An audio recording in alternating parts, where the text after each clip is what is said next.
Hello. We got the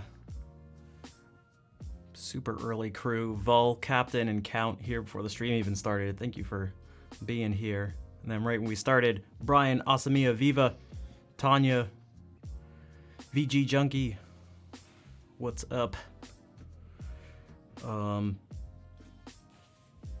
Who here is watching the Super Bowl?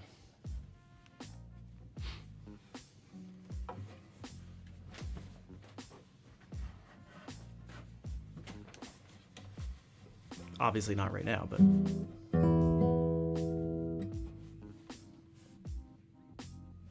because I was talking with some people about this, and they're like, "Just streaming on Sunday? The sound and picture are out of sync." Test.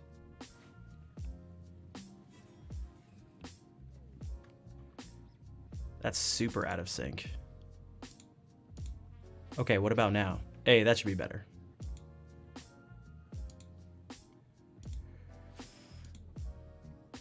Hello, Kazi. Better, okay. I don't know why that happens sometimes. I don't change anything ever when it comes to these types of settings, so I don't know. Weird. Yeah, I just have so I personally have like no desire to watch the Super Bowl, and because I don't have like, my friends aren't getting together for like a Super Bowl party or anything, it's like, yeah, I feel like I'd only be watching it just for the sake of watching it.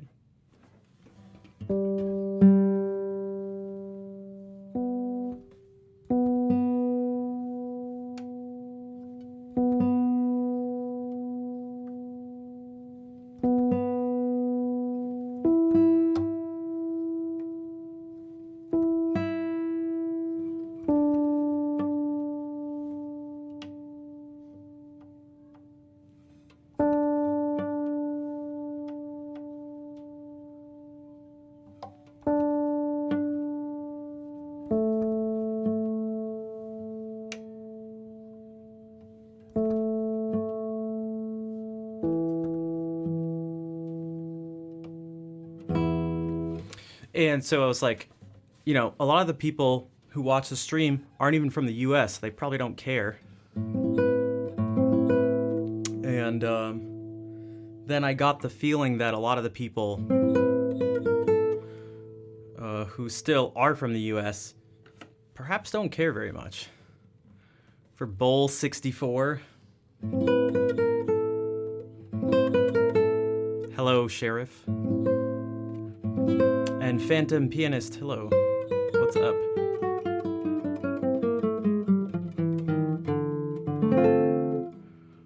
Hope you're well. Yeah, I'm a little more tired than I'd like to be. I went to sleep later than I would have liked to have gone to sleep.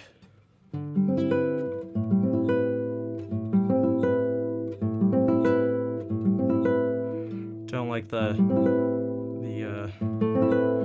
the physical aspect of it. Fair enough.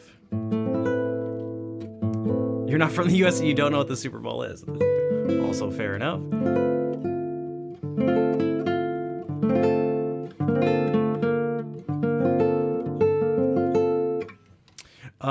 I'm gonna do something here. So I'm gonna start off with something I was thinking about but haven't been able to get a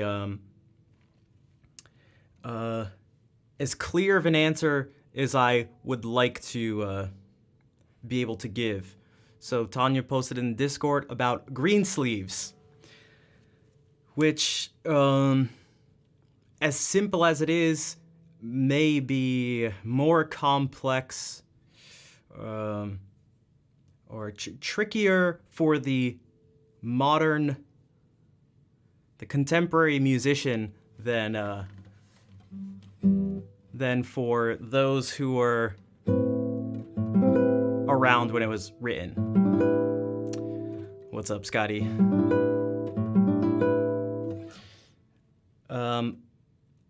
The point of confusion comes with this particular note. And actually, perhaps it's these two notes. F versus F sharp.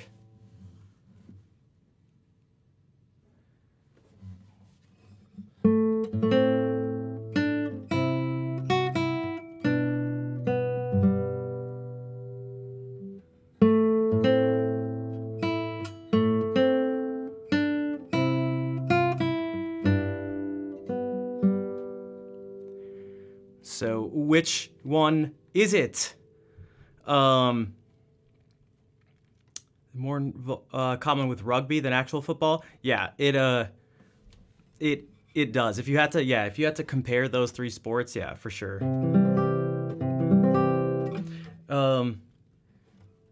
You like the F better. Yeah, there's places where there's okay, so is anybody familiar with the term musica ficta?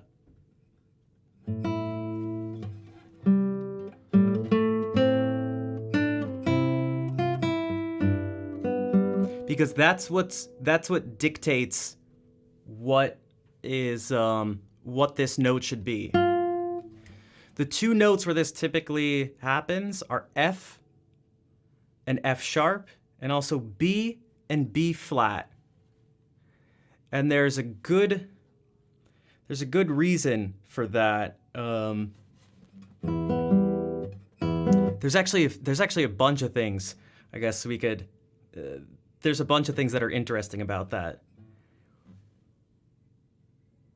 Can anybody think of any of the things, any sort of patterns or connections whatsoever that perhaps make those two notes stick out? F and B. There's a few things that are like special about those two notes. Yeah, B, yeah. To describe pitches, yeah. So,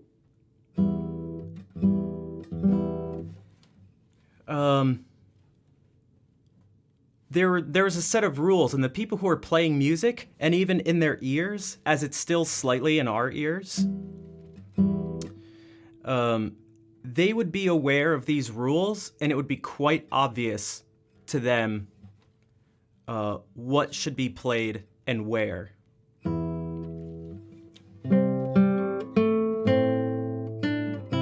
Okay, yeah, that's one of them, Phantom. Is that they're the first notes to be altered depending on when you change key signatures from just standard C. F, when you move clockwise, becomes F sharp to move towards the G, and when you move counterclockwise to F, B becomes flat, B flat. There are also two notes that are right next to another note that's a half step away. Now, you could also say that about E and C, but it's slightly different. DeMarcus, you think you're pregnant. You may want to get a pregnancy test. Good evening, Panic. And so there are these rules governing this stuff, and it has to do with solmization and groups of notes. And there's groups of 6 notes called hexachords, and they're very the rules are like quite specific, and you would need to know these rules in order to like completely justify and explain which you're using. You know, in this case, is it F or F sharp? This specific part of the song.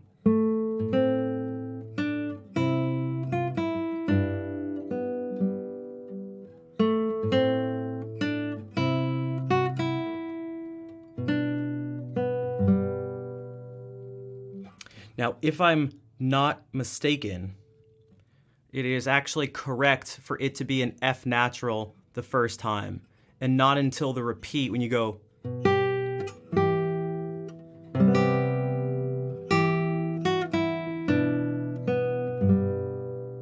That it's actually supposed to be F sharp. And then F sharp's here.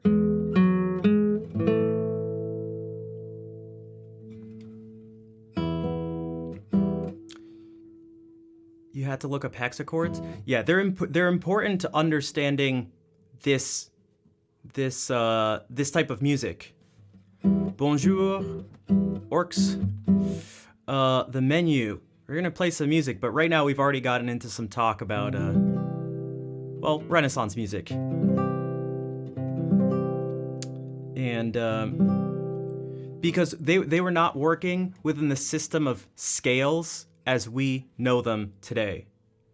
So we can try to conceptualize these things in that way, but it's always going to be slightly inaccurate or slightly off, or never able to consistently provide a clear picture because it's not the system being used. If that makes sense. So what I wanted to do was spend more time trying to, I guess you could say, like, research this stuff on my own so that I could give a super clear, precise, specific explanation as to why it should be an F in this situation and not an F sharp, and an F sharp in other situations and not an F. But I don't feel comfortable enough with the knowledge I have that I'd be able to do that. No, this is different from temperaments. It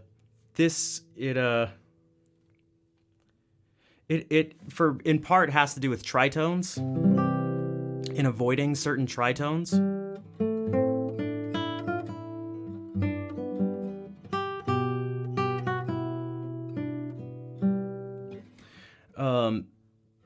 That can occur.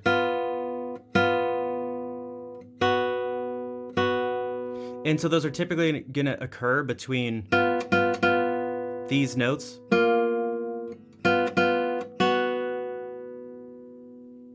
F and B, and you can alter that by, for example, you can lower a B to B flat and it resolves that, and you can raise an F to F sharp and it resolves it in that way.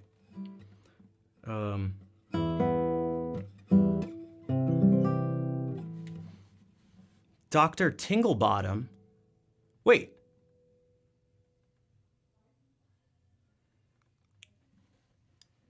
Like the ASM artist, Dr. Tinglebottom? Time out.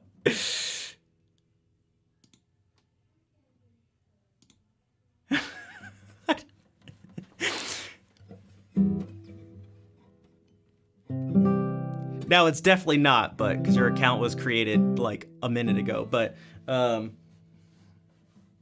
yeah, exactly. Yeah, Krila. All right, I'm gonna do this. I'm gonna play Greensleeves because the review of the YouTube vid's nice.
Cassie, thank you for the 100 bits. What song was that? That is Greensleeves.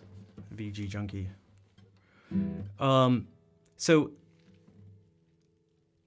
something we could do is, I mean, like, we could watch something on stream right now if enough people are interested that specifically talks about this stuff.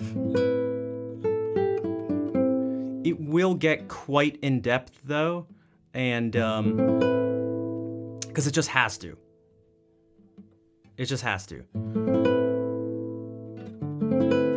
It's Dr. Tingbottom. No, Dr. Tingbottom, it won't be one of yours. Also, Sean, that's who I was gonna say. Hey, Sean.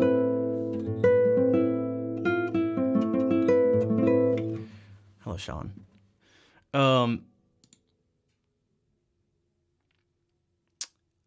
Do you call these songs or rather musical pieces? So it depends on what you call things, can depend on the context.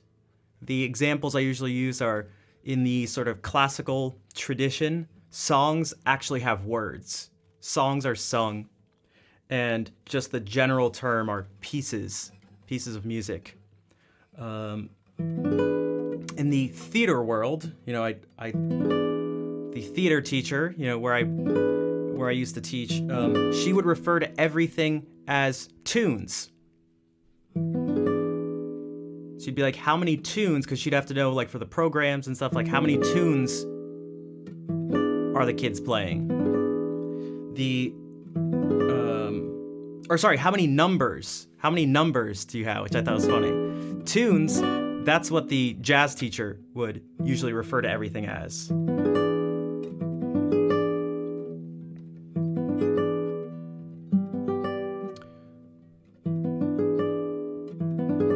So it really just depends on the context for a lot of this. And sort of like Vol is getting at a bit, they can have multiple meanings because we're talking about like a long history of music. And so words are going to be used in one place and start to be adapted and used in other places. So it is like factually correct to call something like a tune, like that song. Like if you're using sort of like jazz terminology, you could say it's like that is as correct as it possibly could be. But it can also be correct to be like, what's the tune here?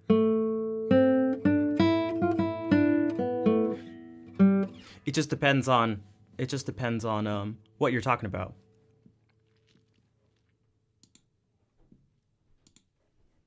Depends on who's saying it, the context, like the actual like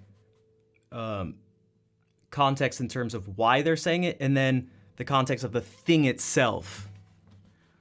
So the thing itself, I'm thinking, is like Scotty's example. Hello, May. How are you doing? So we could go to one of my favorites, Elamotum, and earlysourcesmusic.com.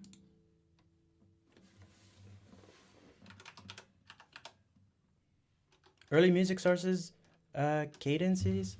Okay.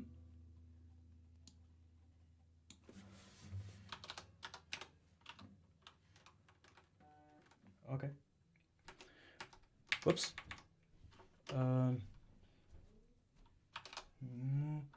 Música ficta. And if we do this, again, it's try to be patient with yourself, with yourself. To earlymusicsources.com. Hello and welcome to earlymusicsources.com.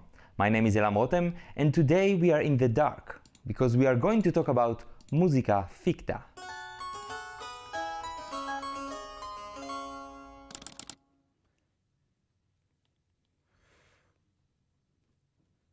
Okay, let me be very... Oh, wow, I didn't mean to do you dirty like that.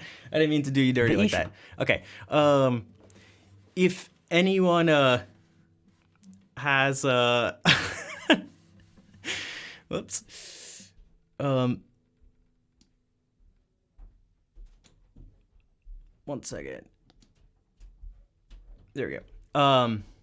Didn't mean to do them like that. All right. If anyone has questions along the way, do not hesitate to ask. There must be, there are going to have to be questions. I have questions. I have questions. You refer to as Why isn't his salt lamp as bright? Because it's a, he's got a pineapple light, is what that is. Musica Ficta is one Yo, Nick, what's up, dude? Thank you for the 34-month resub. You ready to talk about Musica Ficta? of the most infamous topics in the research of early music. Mostly, it Basically, is it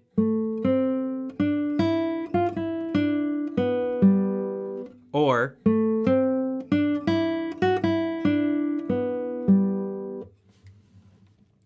refers to the practice of altering certain composed notes with accidental notes. Yo, 20 months from Tina. Tina, how are you doing? You see me? Oh, hello. Bonsoir. Based on theoretical knowledge and performance conventions. The difficulty is that this knowledge Tina, how is your nose? and these conventions, both nowadays and in old times, were not always completely straightforward, and sometimes even contradictory. In this episode, Didn't you like hurt your nose or something? Didn't you fall? Did I swear I saw that on some social media of yours of some sort. we'll see what I we can swear I'm not making it up. Oh, your dog did? I thought that was you. nevertheless say about it. Let's start from the beginning. What is Musica Ficta? In our episode about solmization, we presented the gamut and the Guidonian hand. These both represent a collection of notes, all categorized under terms such as musica vera, recta, or regularis. Okay, so geez, are we gonna have to watch that video too? I feel like I almost feel like we should. Or at least in part, because these two things are directly linked. You're in over your head already. I know. I know. Hello and welcome Oh to my God. earlymusicsources.com. Oh. My name is Elam Otem, and today we'll talk about solmization. All right, let's see. and- Okay. Borderline. Here is a typical presentation of the Renaissance tone system, the gamut. Let's break it down and see what This is what we had this discussion about a month ago when talking about Renaissance pieces, and I was saying to the person who was a, had a background in jazz, why you can't try to complete, if you want a complete understanding in the most direct understanding of the music of the time, you can't use your contemporary systems for something that was based on a different system, is what I mean. we have here. There is a sequence of notes from low G with the gamut Yo, sign what's up, Rocket up Man? to Nice high to see E. you. These 20 diatonic notes are the basic Renaissance tone system, but in practice, and sometimes even in the sources, one or two additional notes on both. So we can do things. Yeah, so Nick, I think Scotty brought that up not too long ago. But remember, they don't have melodic minor. They don't even have minor or major at this point. So there's something, and I know you know that. This is now, I'm just using it as a sort of talking point. So they're obviously not using that as their way of thinking about this, but they do have a way of thinking about this, and so these are what Fans this are is what often this found. is. On the right, we see the three main clefs, F clef, C clef, and G clef. Although each note has a name, these names were not used by singers when reading music. For that purpose, a simpler way was devised, using only 6 note names or syllables. Ut, re, mi, fa, sol, and la, also called voces musicales. This is of course the hexachord. In order So this is like what I mentioned last stream when someone asked about solfege and stuff. So this is the equivalent of like do, re, mi, fa, sol, la, si, do. In order to cover the whole gamut conveniently, there are 3 kinds of hexachords, each placed on another note in the octave. The different hexachords are identical in structure. Between the syllables there are whole steps, except between mi and fa, which is a half step. It is only their placement on the gamut that differentiates them from one another. It's okay. Again, you know what? This stuff is, it depends on what you mean by over your head or too complex or something like that. I mentioned at the beginning of the stream that the reason I didn't give the response I wanted to give is because I've watched these before. I need to think more about this stuff. I think this is a super important point here in music in general, in life in general, is that typically you don't see something for the first time and understand what you just saw. At least for me, it's like typically not how it works. So you have to keep exposing yourself to these ideas more than once. Salut Tanguy, what is up? The hard or durum hexachord starts on G. The natural hexachord starts on C. And the soft or mole hexachord starts on F. It is called mole because it has the soft B, be mole. Similarly, the hard hexachord is called hard because its B is hard, that is, not bemol. Now you see that each note has several names. This is what I mentioned last stream when talking about the German letter names. You know, someone mentioned H, and I was talking about how they, even what they have for major and minor, follow those. They use mol and dur. Salut, Framboise, ça va? In addition to the letters, there are also the appropriate syllables of the different hexachords. When writers refer to notes in their treatises, they refer to the complete name. For example, I, la, mi, elami, or E, la, mi, re, alami re. Now, for each piece, only 2 kinds of hexachords are needed. The natural hexachord is joined with the soft or hard hexachords according to whether the piece has a flat or not. If it doesn't have a flat, the hard hexachord will be used along with the natural one. And if it has a flat, the soft hexachord will be used. For some more depictions of the Renaissance note system, check the footnotes. Ça va. The historical diagrams of the tone system are beautiful. But was there perhaps a more handy way of representing this system? Yes, there was. The human hand. Wouldn't that mean no F sharp? Oh wait, for what? The delay can make things tough.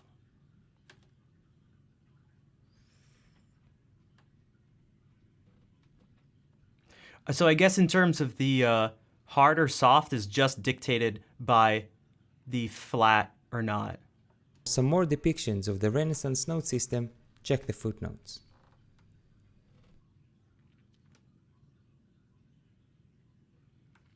The historical diagrams of the tone system are beautiful. But was there perhaps a more handy way of representing this system? Oh. Yes, there was. The human hand, or in its more famous name, the Guidonian hand. The so-called Guidonian hand is a tool that was invented in the Middle Ages in order to ease the learning and memorizing process of melodies. Every joint of the hand is assigned with a note from the gamut. This is done in a spiral way, and the last note, the high E, is on the top back of the middle finger. So much simpler. This is where everybody just got lost, including me. Like, what the hell? What the hell? Okay, all right. Allows every person, or at least every person that has at least one hand, to have the entire gamut in his hand. Literally. He's got the whole There cannot be a more gamut universal in invention his than hand. this.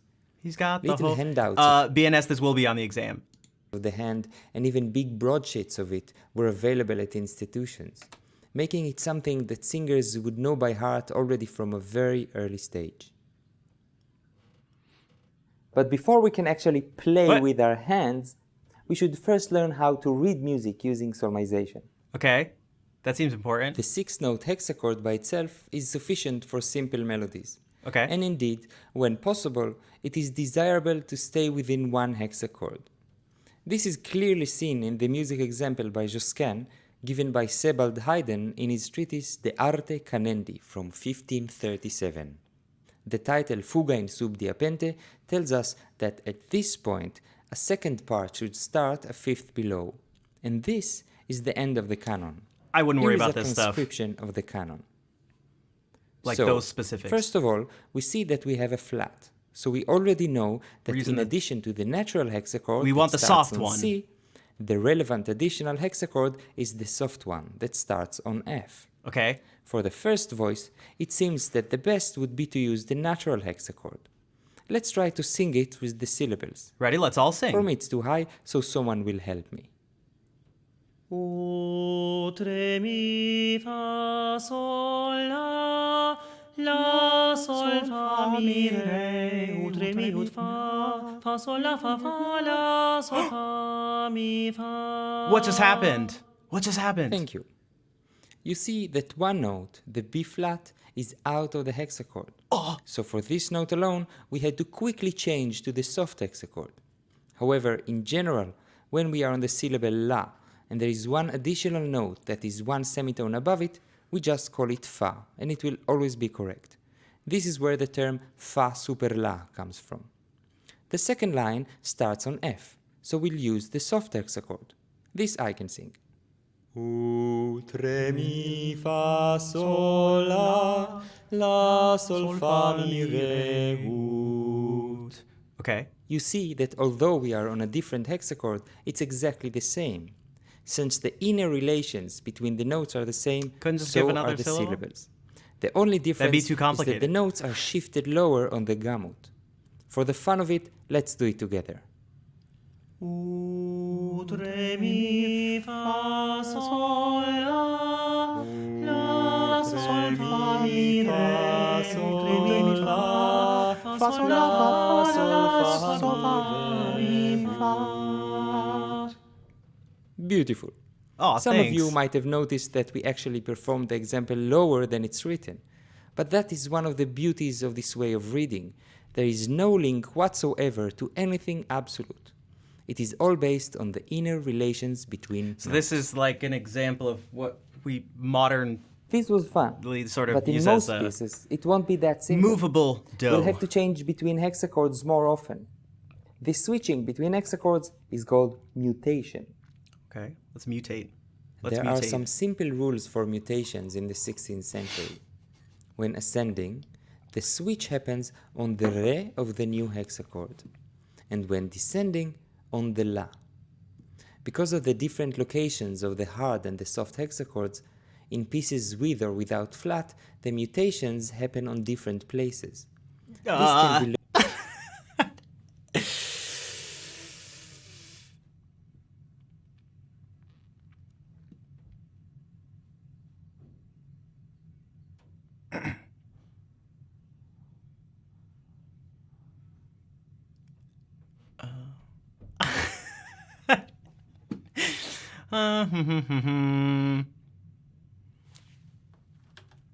Let's just go back 1 second. Let's just go back the 1 second. 16th century. When ascending, the switch happens on the re of the new hexachord. Okay. When we're ascending, okay, we're ascending, we're going up. The switch happens on the re of the new hexachord. So whenever we switch, the next thing we sing is re. So I guess fa takes the place of what would be ut here, because ut starts these out.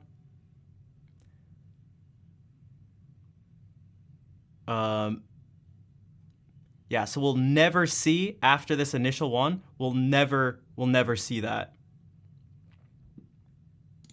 Chord. And when descending, on the la. Because of the different locations of the hard and the soft hexachords, in pieces with or without flat, the mutations happen on different places. This can be learned quite quickly. To avoid unnecessary changes, it is suggested that we stay as long as possible in a given hexachord. We can find a pattern here that it looks like God, this is like actually hard to look at in terms of the colors. This one moves after 5 notes. This one moves after 4. 4. 1, 2, 3, 4. 1, 2, 3. 1, 2, 3, 4. And then it goes.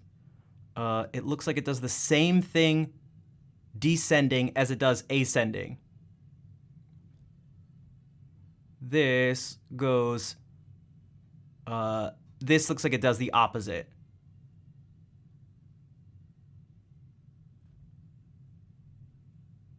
If that makes sense. So it starts with 5, and then it goes 3, 4, 3, 4. Well, 3 and then just all the way to the top. And the opposite on the way down. That is, that we should mutate at the last possible moment.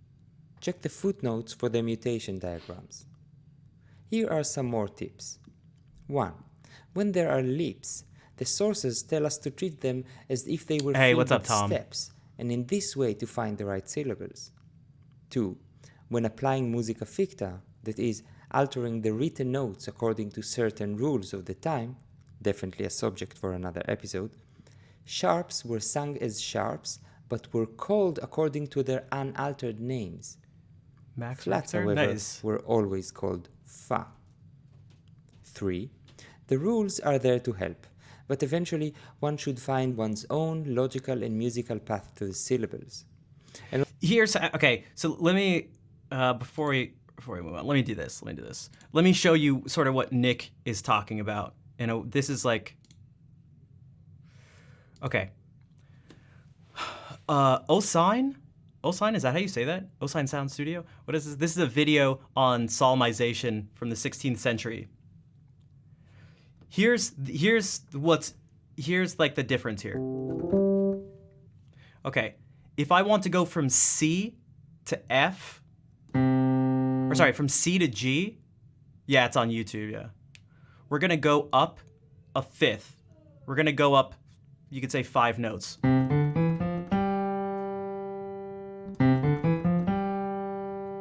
If we go from C to F, this is now the other way, we're going up 4 notes. So there's this like fundamental difference of 4 and 5, fourths and fifths that are going to affect all this stuff. So you can typically find these patterns in that way, and that's kind of what Nick is getting at.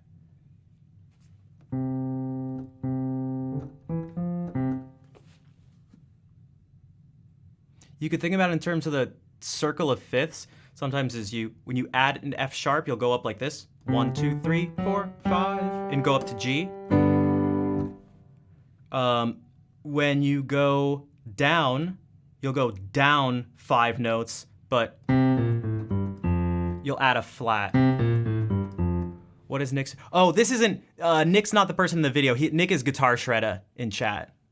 He's just, adding his thoughts in on this stuff. The channel itself is called Early Music Sources.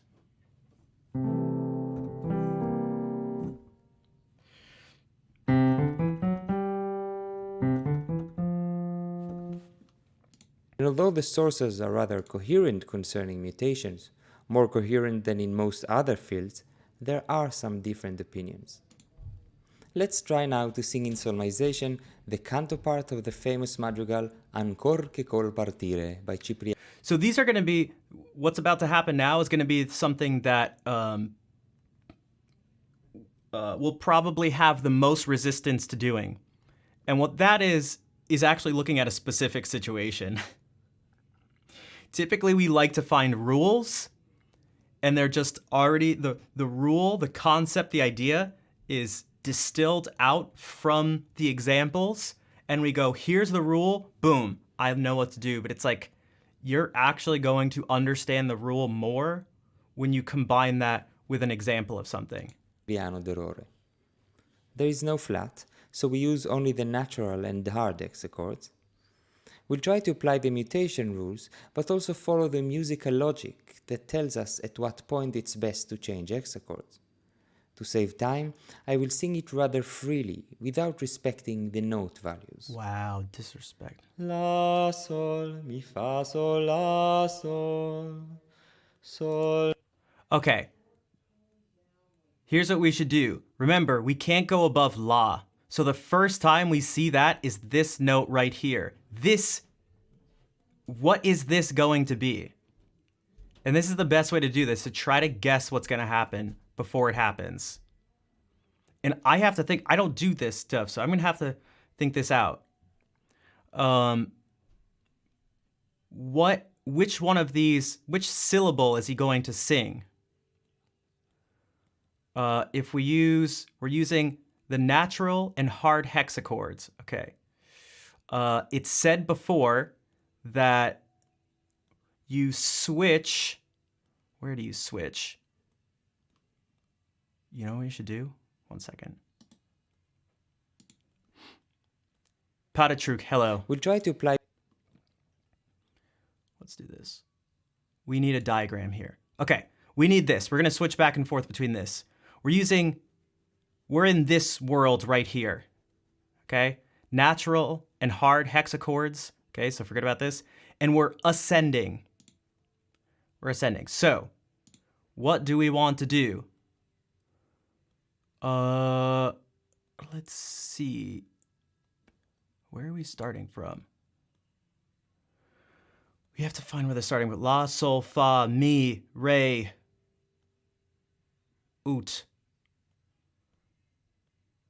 Is right on this line. Whoops. Is what note?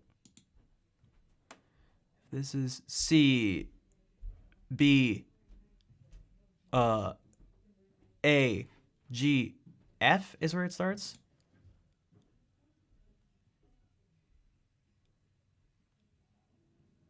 Where is that? It'll be fa. C is in fa and G. Mi, fa, re, fa, mi, re. Mi, sol, fa, la. I mean, I guess if you always go la, and la becomes re, la becomes re, la becomes re, then yeah, you go up 2 notes from re.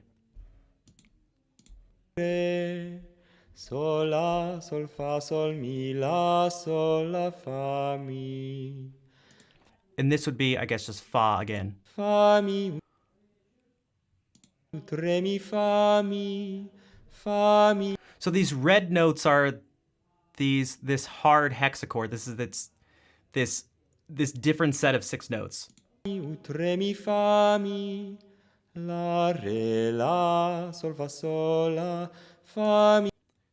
mi, sol, la, sol, fa, mi, sol. Braden isn't keeping up with this. Dang. Mi, fa, mi, la, sol, mi, fa. The sharps have to do with cadences, so that's gonna be a little different. That's different than Fa, mi, what we've. ut, sol, fa, re, ut, mi, fa, mi. Fa, mi, fa, la, sol, fa, mi. Sol, fa, sol, mi, re. Sol, re, fa, mi, re, mi, la, sol, la. Mi, fa, mi, la, sol, mi, fa, mi, ut. Sol, fa, re, ut, mi, fa, mi. Fa, mi, fa, la, sol, fa, mi. Sol, fa, sol, mi, re. Ut, re, fa, mi, re, ut, re, ut. One of the things that pops up when singing with the syllables is the special place mi and fa has in music. Now that we know how to use solmization, And we then can also use well, that's what brought up that conversation you know, a month ago or so. The person was like, oh, he needs to resolve this. And I was like, no, you don't need to resolve that. That's like its own type of cadence. The hand. The hand is a way of communicating notes. One can point. Okay, with so the I hand. guess so I guess a bunch of you are feeling that. But that's a difference in I guess you could say like aesthetic familiarity or stylistic familiarity. Hand. And again, it wouldn't even be like a half cadence. Like again, he has another video just on cadences, and it'll show you how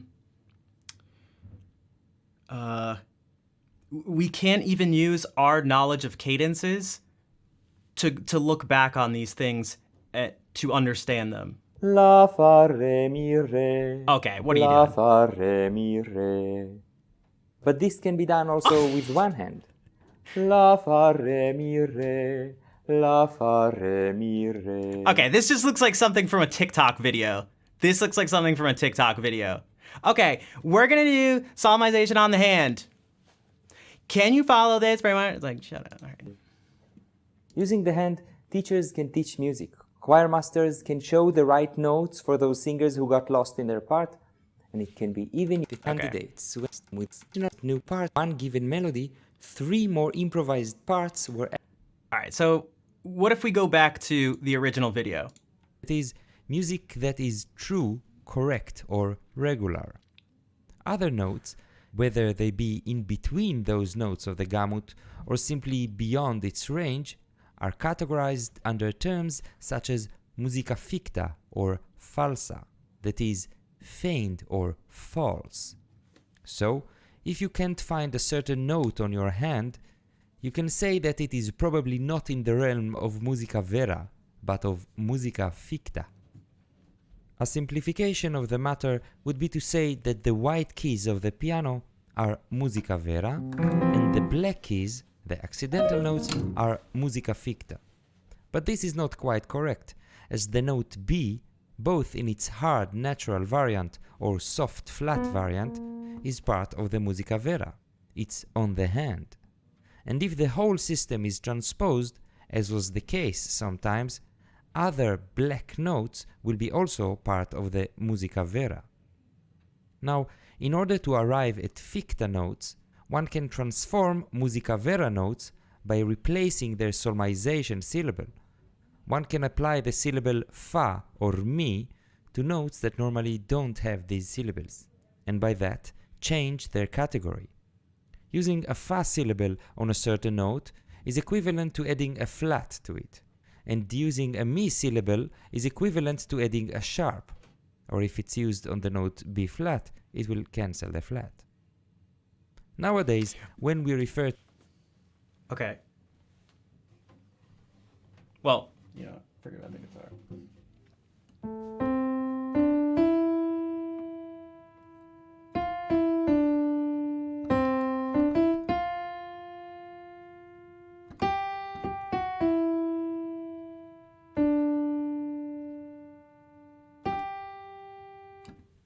You're really gonna have to. Yeah, that's the thing we need to do. So what this is making me, the thing that's like popping into my head right now is if we think about Greensleeves, the F would be a fa. In this instance, it would be the lowered version. Everything centered around C.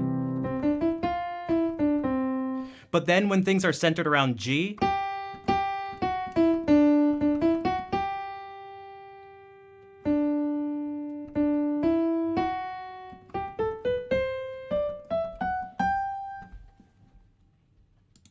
you'd have an F musica sharp. ficta, we don't necessarily refer to notes which are in the realm of musica ficta. Mostly, when the term comes up, it is in the context of a need to alter some composed notes. Notes that, based on theoretical knowledge and performance practices, should or even must be altered using a fa or a mi, depending on the case. Setting aside our own ficta problems when trying to understand and perform early music for now, we should first understand why such alterations of musica vera were needed in the first place, in the stage of understanding and composing music. When using notes of the musica vera, I'm one not even must going to try beware to, of so I think that augmented may be a trap to try to get that far ahead. and diminished actually. perfect intervals, due to the fact that they were simply prohibited. For example, in this succession of 4 notes, there is a bad interval of an augmented fourth between the F and the B. I'll sing a it trap. using solmization syllables. La, fa, mi, mi. Okay, so if you jump from F to B, this is what I was saying before. Except, okay, well, he's not singing.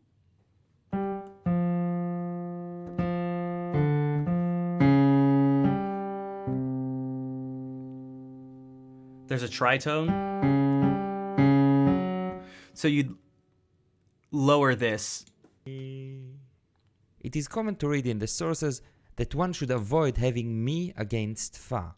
Indeed, when noticing the solmization syllables of perfect intervals, notes with mi syllables against notes with fa syllables will always result in bad intervals. In order to perfect this fourth, we can either put a mi syllable on the F, and by this transforming it to an F sharp. La, mi, mi, mi. Or instead, put a fa syllable on the B, and by this transforming it to a B flat. La, fa, fa. According to the sources, the preference in such a case is almost always towards the usage of flats and not sharps. However, now the last interval between the B flat and the E is a diminished fifth, also a bad interval. La, fa, fa, mi. Which sounds fine to Should we now put a us, fa also on the E? because it could, depending on the context, if we go...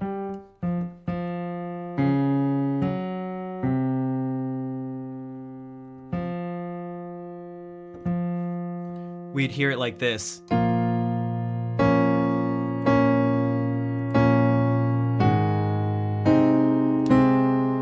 Perhaps.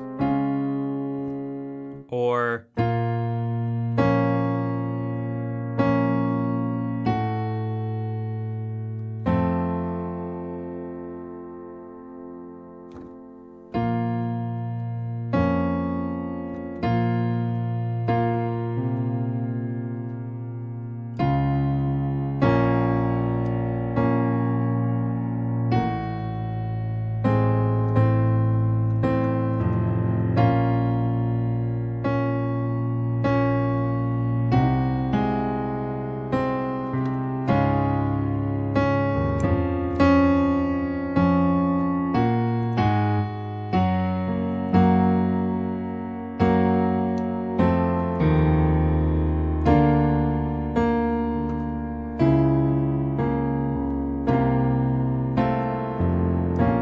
Okay, E? got a little carried away. And what if this piece is in a mi mode?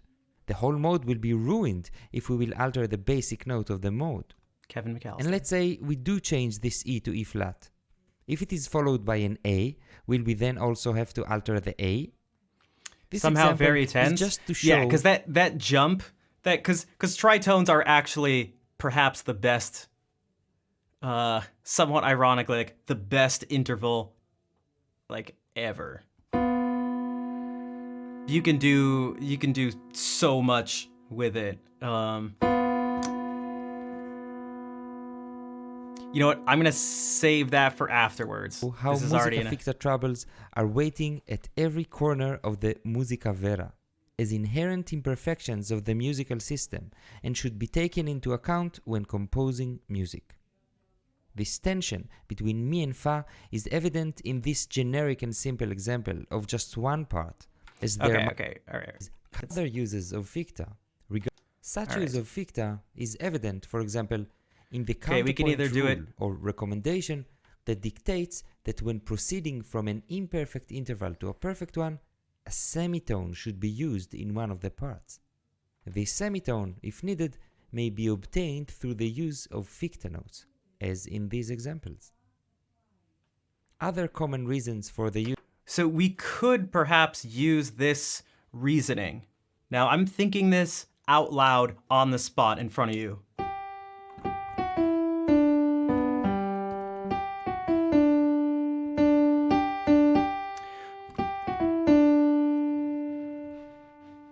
I wonder if we can use this as a perfect fourth.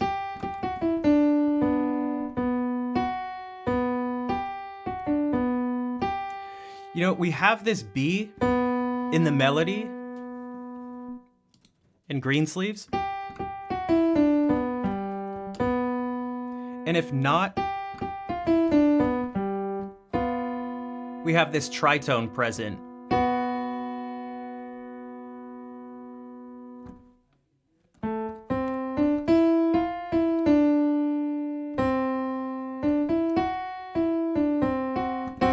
And if we use F sharp here, we have this tritone present. So if we use F natural in the beginning,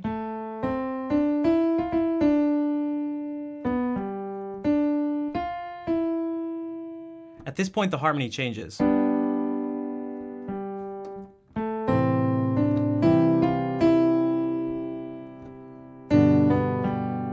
We've avoided tritones here. But here, I guess we have a tritone.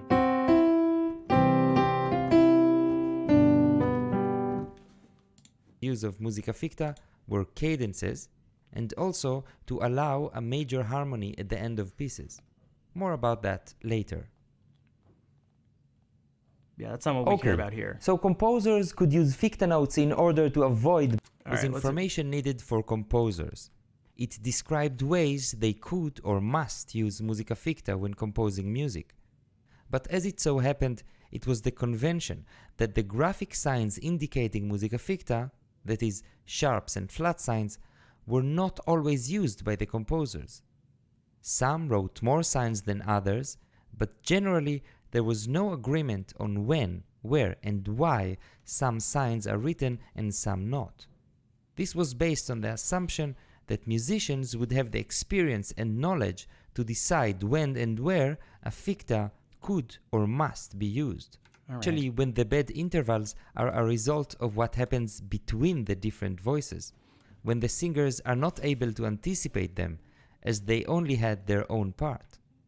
Pietro Aron, in 1520, some lovers of music, All right. any of the ficta notes, and suggests, at least when correcting them explicitly, intervals using flats, that the composers should mark them Okay, this is problem. not Things were not clear and people were confused. Okay. Let's see in what cases they were expected to do so. I'm not into sure this is... perfect ones. Augmented or diminished fifths, fourths, and octaves into perfect ones. This refers to melodic intervals as well as to these that occur harmonically between parts. By correcting, we don't mean to imply that it was wrong and we have now corrected it. So expected by the composer notes has a mi syllable and the other a fa, it will inevitably be a bad interval that must be taken care of. In order to fix a pair of mi and fa, mostly the mi will be transformed into fa.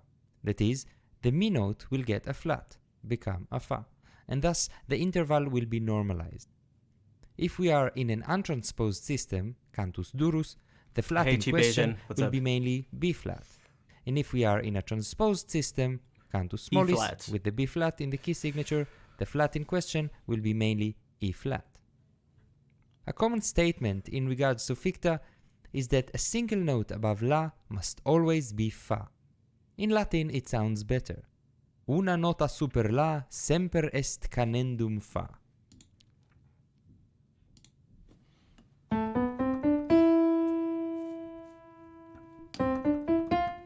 I don't think that works. I don't think that applies here. This rule is very often an implication unless, well, of or connected to the general rule of the correction of the imperfect fourth. Aron, in 1545, criticized the overusing of the Fa above La rule by musicians, and stated that in fact the only situation where it is necessary to apply it is in order to sweeten the tritone, addolcire il tritono. This is evident, for example, in the well-known melody Green Sleeves. Oh Shit.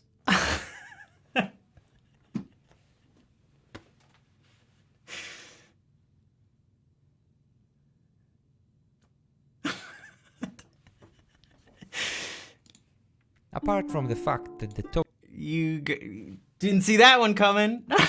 You didn't see that one level coming. in the well-known melody Good. Green Sleeves. Apart from the fact that the top note of the melody is a note above La, there is an evident Okay. augmented fourth between the F and the B. Indeed, if I were to perform that melody, I would have to sweeten the tritone and alter the B mi to B fa, B flat. Okay, so that's what, right? That's it. Right? I said that was if you started here, you'd have this tritone. So to take care of that, you lower it.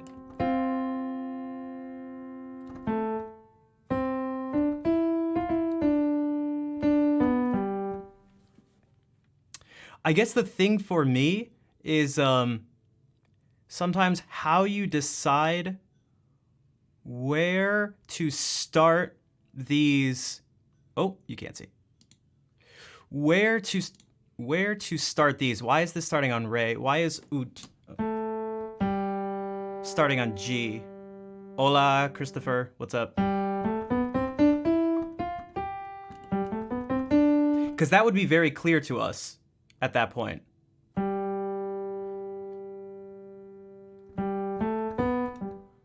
Ut, re, mi, fa, sol, la, fa. You'd have that. flat. Of course, when several parts are involved, the consequent intervals must be also ¿Cómo estás? taken Estoy into bien. consideration. Here is a common and generic polyphonic progression that calls for a ficta in the bass. This is now different, though. Without the alteration in the bass, there will be a diminished fifth with the tenor, a bad interval, as well as a melodic diminished fourth in the bass. Here, yeah.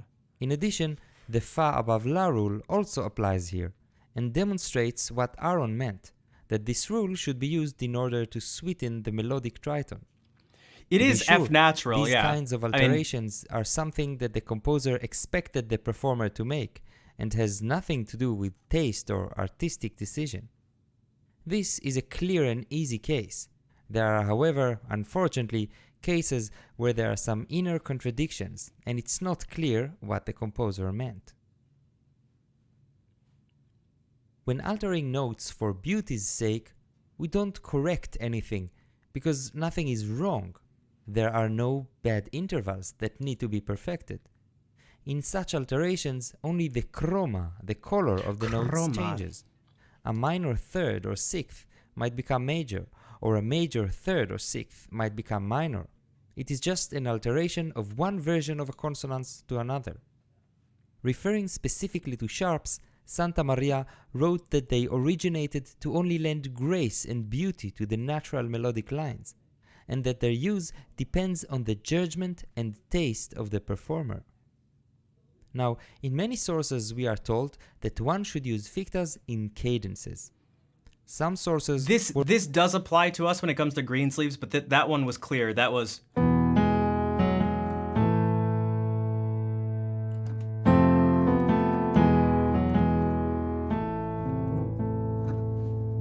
were more specific than but others. no one's and confused say about that in one. a cadential progression with the solmization syllables re ut re, sol fa sol, and la sol la, what we call cantizans clause, the syllables should be sung as if they were fa mi fa.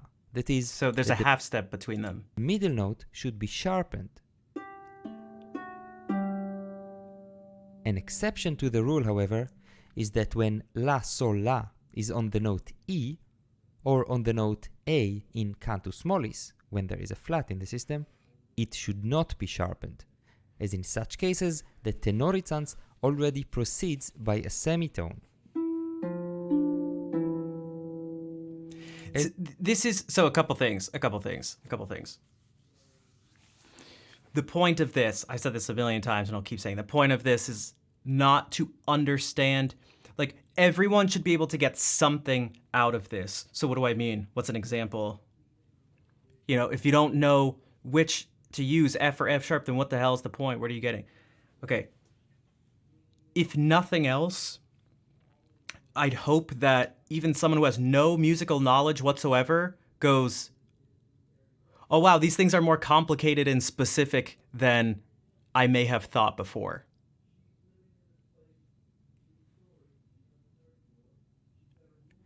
That just by knowing this key has these notes in it is not sufficient, or going, this is a half cadence or something. Like that's not sufficient. As you see, having ficta notes in cadences is not unrelated to the counterpoint rule we mentioned before, that when proceeding from an imperfect to a perfect interval, one of the parts should have a semitone. Thus, in normal hard cadence, Can you hear them talking?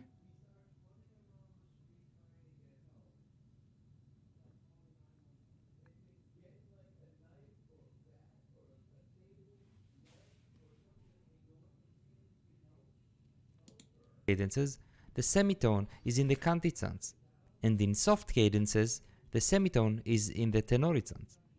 But these things here, the cantizans and tenorizans, unless you're studying these specific cadences of the Renaissance, you just wouldn't have encountered these. In modern discussions, it is common to use the term leading note, a note that is sharpened when going up or flattened when going down.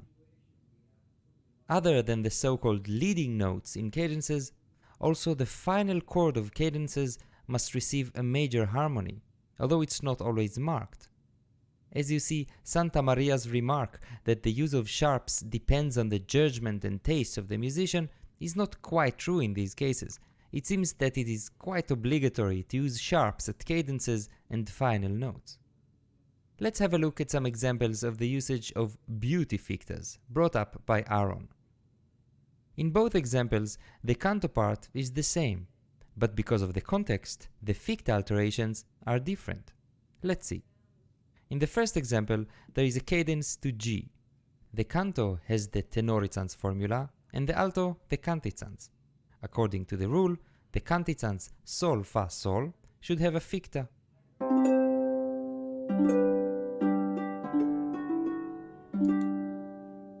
In the second example, however, there is a soft cadence to E.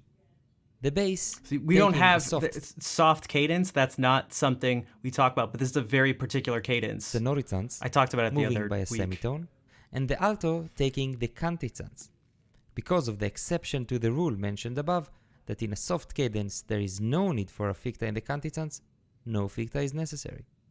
The canto part of this example, even if melodically identical to the one of the first example, lands on the third at the final chord, and therefore must be altered to allow a major harmony at the end.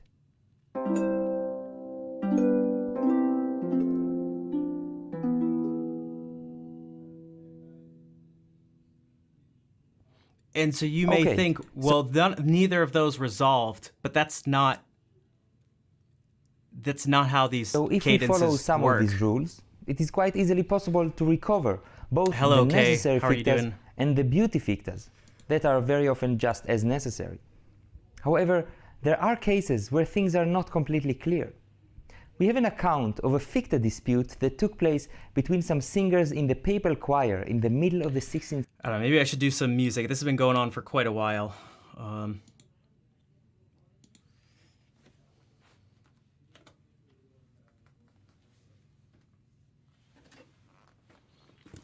And perhaps we can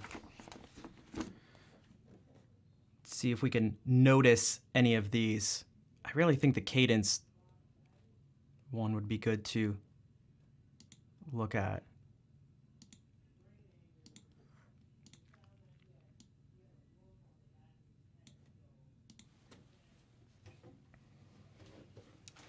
Also, if anyone, if there's anyone who enjoyed that type of thing on the stream,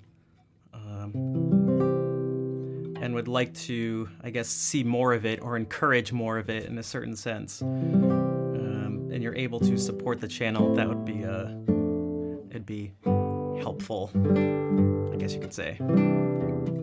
I tend to take a hit when I do those things.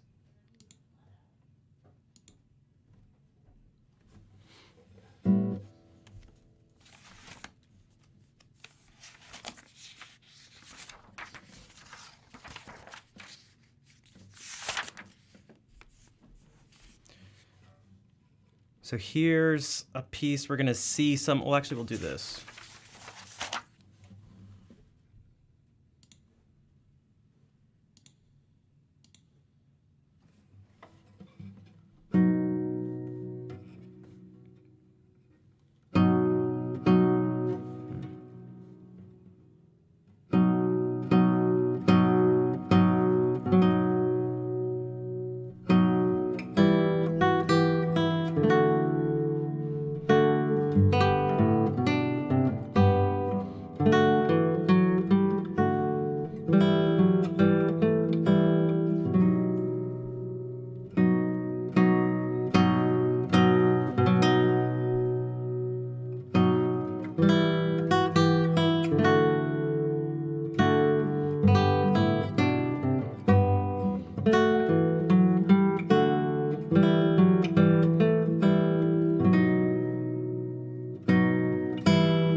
Kazi, thank you for the bits. So we heard this voice, and then, and,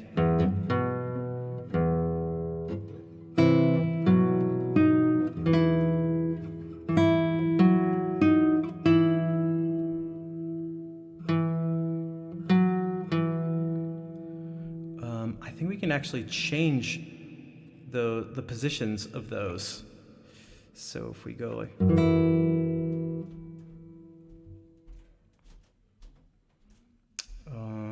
it needs to be a C.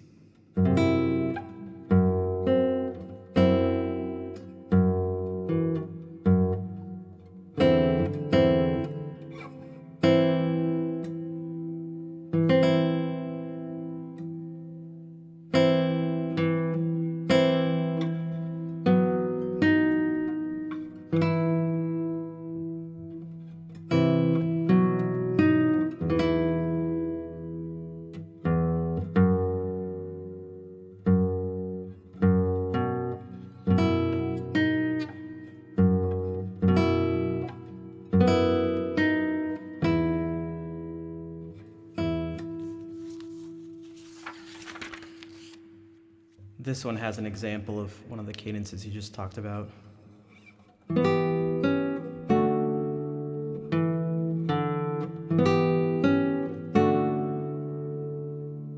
Instead of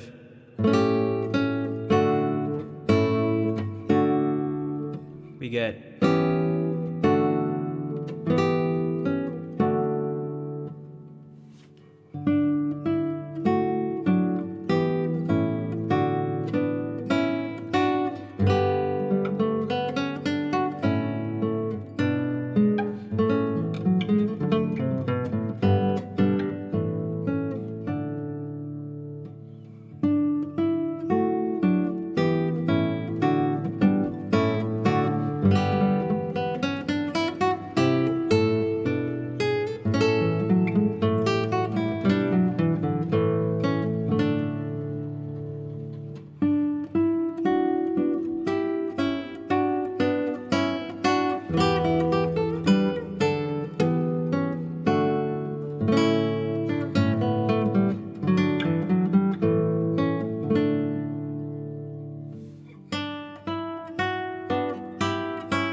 So again, this is filled with, I mean, it's just like filled with cadences everywhere in a different way than we tend to think about cadences.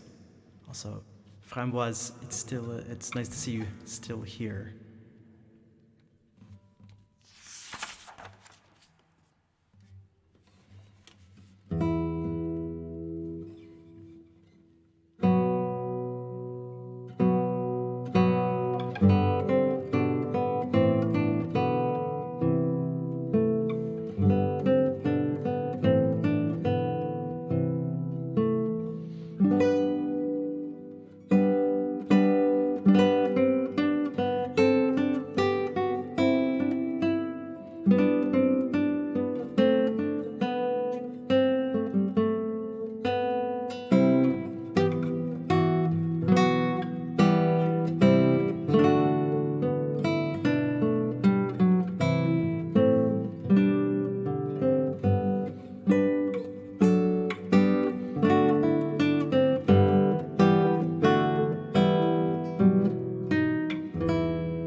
And that's an example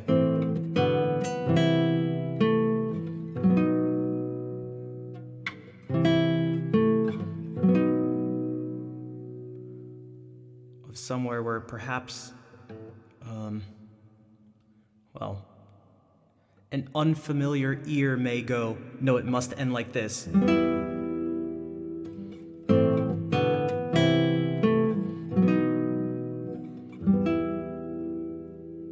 But that actually sounds quite awkward.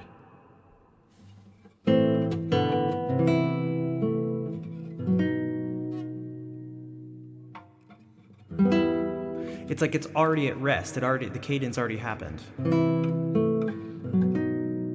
It didn't go.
We can do some more pavans by Luis Milan.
That's another one.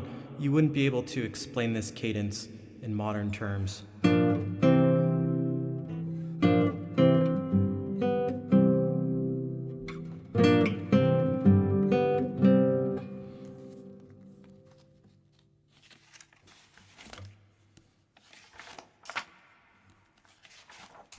thanks for the claps. Again, those who stuck around through the nerdy music stuff.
What's up, raccoon?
Thanks for the claps.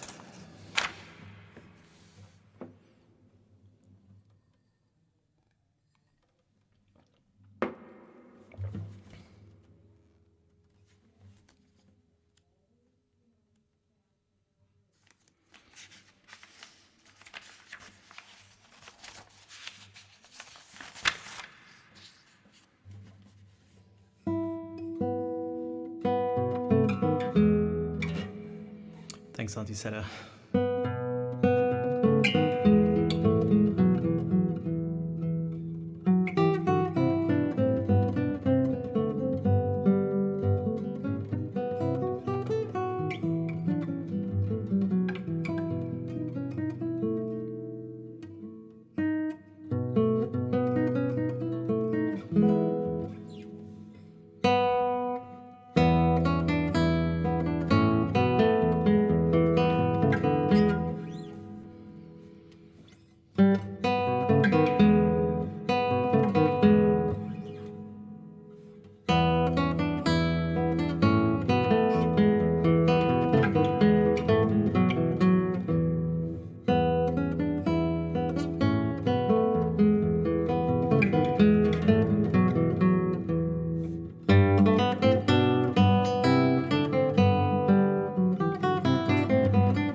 Bonne nuit, Framboise. It was nice to see you again, and hopefully we will see you around soon.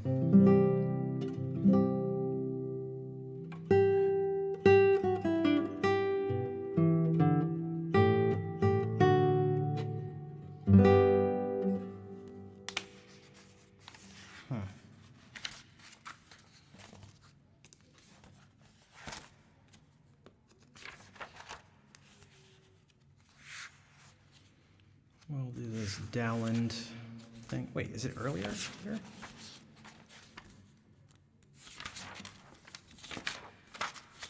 Oh, I did put it earlier.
Hello, Fair. How's it going?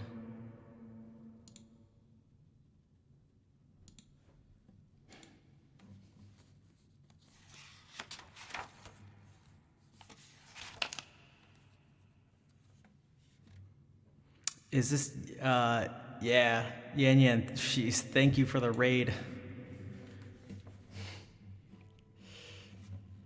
Welcome, everybody.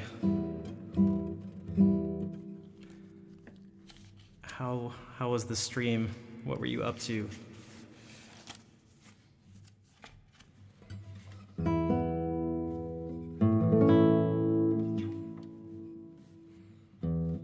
Yeah, there's a bunch of people from Taiwan. What's up? Welcome in.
Cassie, thank you for gifting that sub to Yan Yan. Again, Yan Yan, thank you for the raid. Welcome in, everybody. Thank you for the follows. That was a 24/7 like looping fireplace thing that never ends. I've been using it for months, and it now just apparently doesn't exist anymore.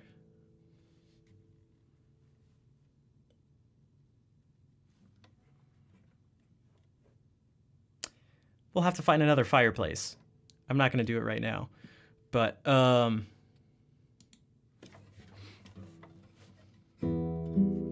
color, man, the change in color is so dramatic.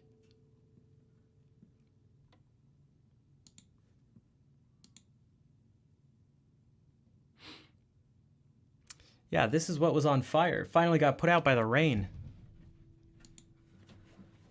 It's like a window or portal to another world. Yeah, dude, the color is drastic. I'm like looking at in OBS.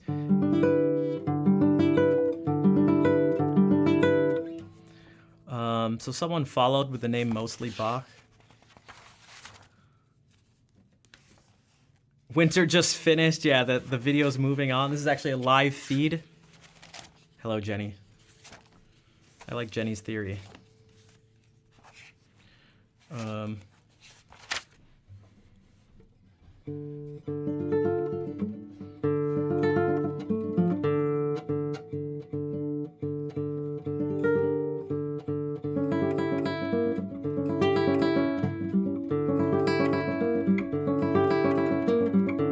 Do I try this one?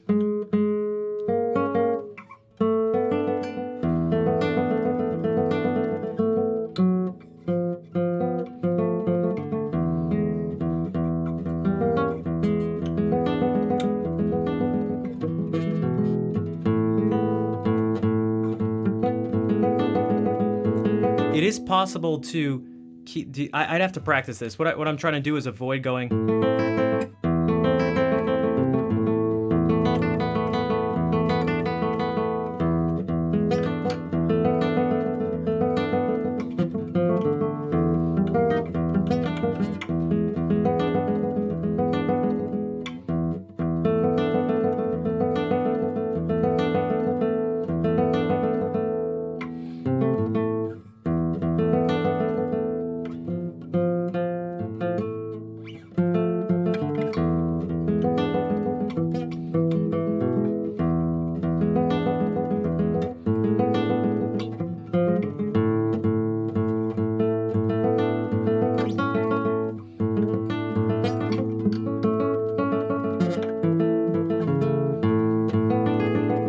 From there it continues on, but I'd really have to I should just practice that. And thanks, Jenny. And thank you for the follow as well. Now you just gotta practice. What's up, Cold? Is there anything in particular you're hoping to play?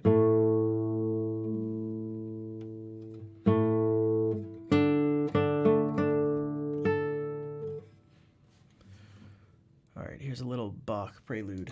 Did something just move? Man,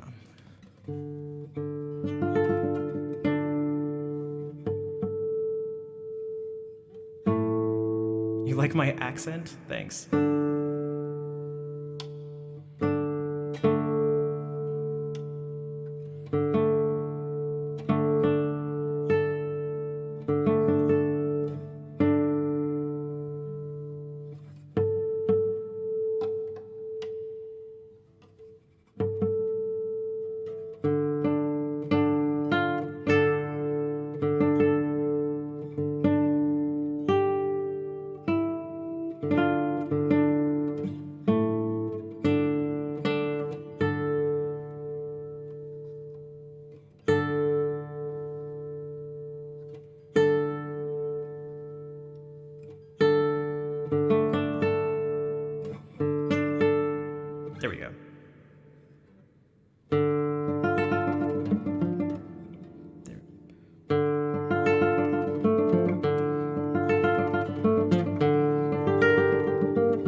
Yan Yan, take care. Yeah, it sounds like it's late where you all are, so. But I appreciate you bringing everybody over. Thank you.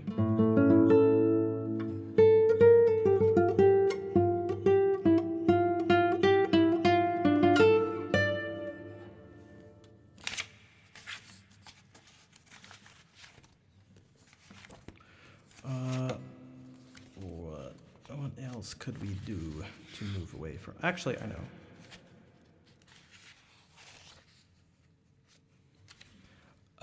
If you want to send it, Tanya, I actually have. So if I do this, I actually have a bunch of other fireplaces.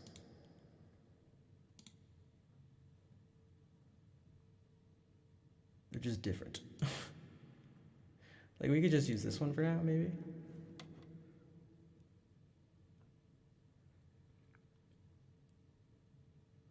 Yeah, it's the one I used. I mean...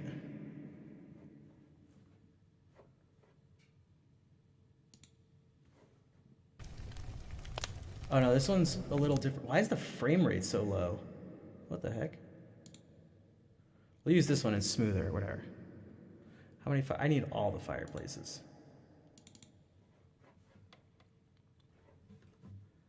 This is quite the raging fire. This is like... Yo, any recommendations for beginner songs to learn classical wise? Yeah, actually a whole bunch. Cole, thank you for the resub.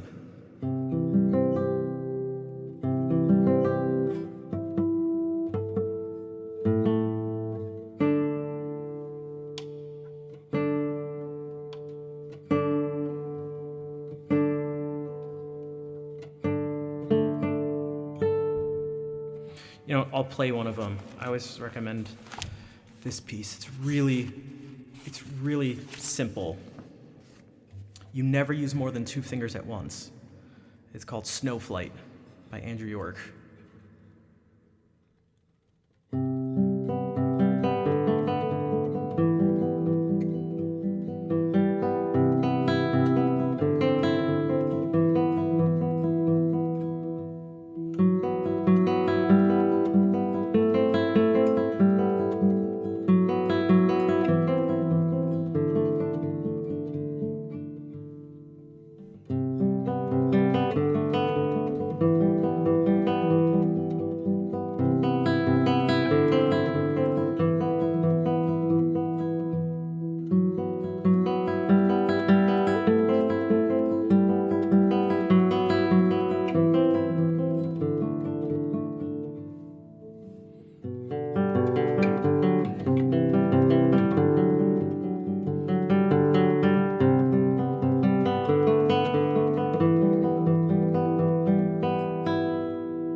I know what I need to do. I know what I need to do. Hey, bonjour, clumsy.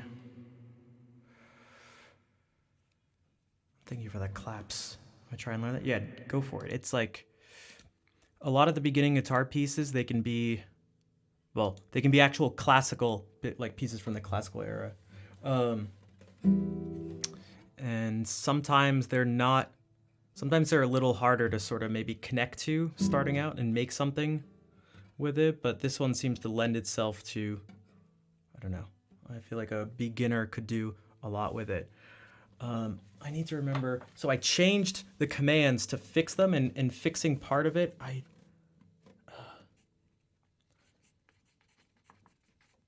kind of changed something else. 1 second. All right. I know what I'm just not going to do it right now. What's up, Lemon?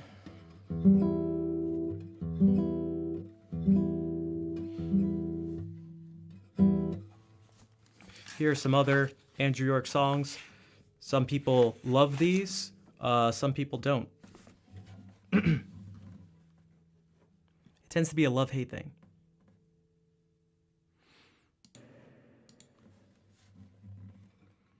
So we'll do By Candlelight. Yeah.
Almaz, thank you for the raid.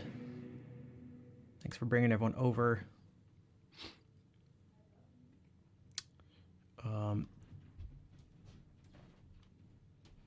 What was I gonna say? Wait. Yes, the fireplace did change. It really changed. The 24/7 video ended after a couple months. It just randomly stopped in the middle of me playing and went to some like outdoor, nice looking, but this totally different scene. So we changed it to a different fireplace. Also, Bethany, I see you in there. What's up?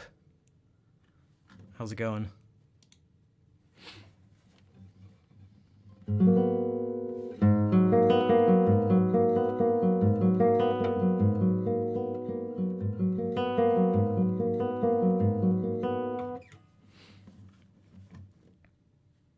For those who don't know, Bethany is actually a another music streamer and nearly a neighbor of mine.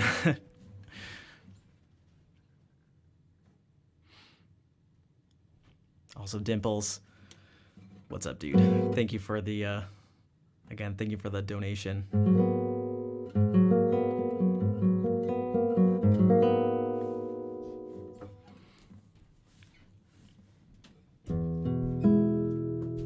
We'll do one more Andrew York song.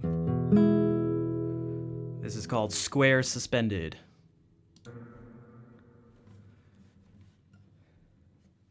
And if done properly, it should be ultra relaxing.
I like that.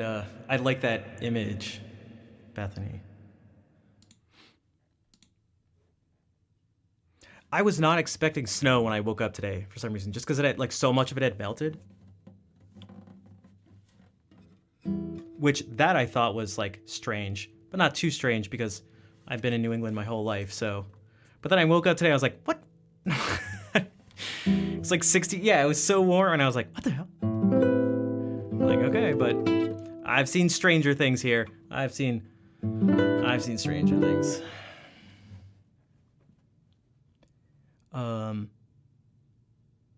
Although I've only seen one episode of Stranger Things, the show, but that's a different story. All right. I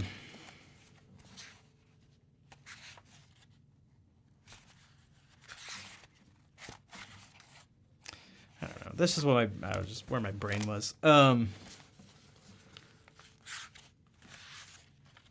Work as a team. I like it. Working as a team is good. It's important. And I think we're more often on a team. We're on a team more often than we may think. No, it wasn't that I didn't like it. I just didn't end up watching more of it for no particular reason. I don't know how to explain it. Found it when I was offline. Well, for one, thank you. I'm glad you liked it. Where did you? I'm assuming you saw it on YouTube then? Team Minor Major 7? Oh, that's what I was going to do.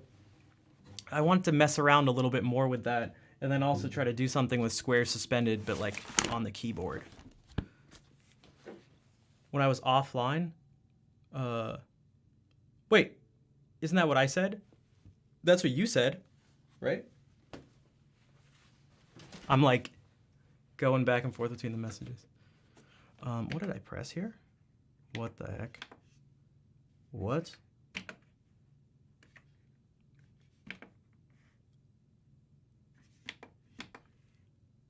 Whoa, I actually don't know what I pressed. Hold on, I need to turn off the... Fred Durst said, it's just one of those days. Good night, Kay. Thanks for hanging out. What's up, Mayars? Oh, it's all about the he said. It's all about the he said, she said moves. All right. All right, we're back.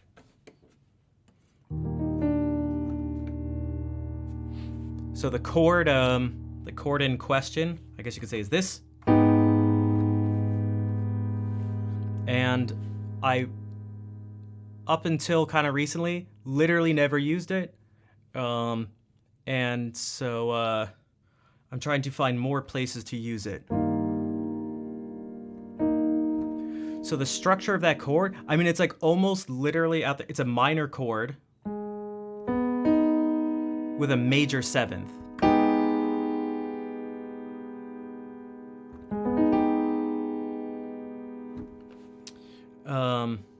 Yeah.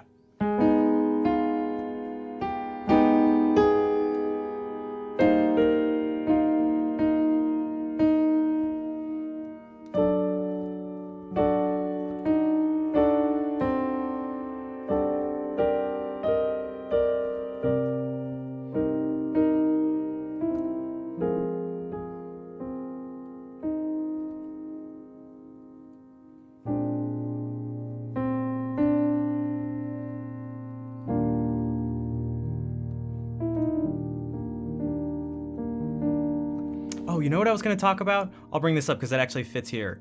We were talking about tritones when we were talking about the Musica Ficta stuff earlier, and that they were trying to avoid tritones because tritones are so nasty, which they kind of are. But there's something good. They're so nasty. They're so nasty. That nastiness gives them power. You just want to... It makes them, it gives them a function. You want to see that tritone change to something. You want to see it change. So maybe it's...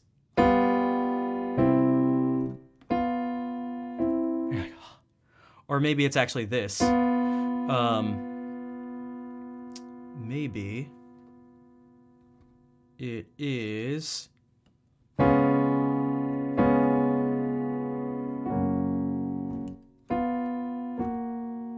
Okay. Here's something that I realized last week. If you have this tritone, you can basically play anything else you want around it, and it'll function how you want it to function. I'll show you what I mean.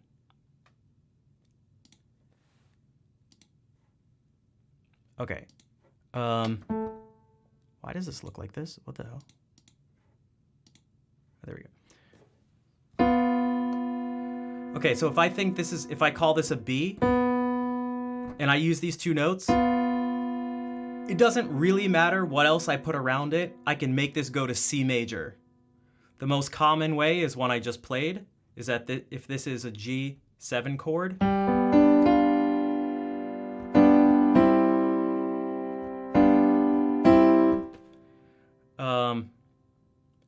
hey, what's up, Wolfric?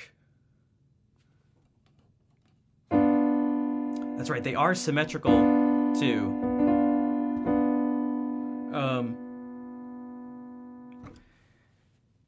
If you have a G in there too, I feel like you can be even more free with stuff. So if I go, people, just say random notes. Just say random notes. Doesn't matter if it's sharp, flat, natural.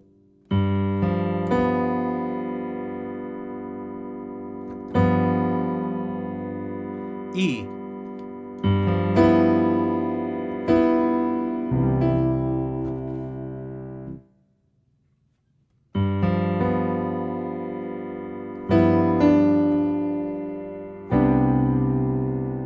So that works.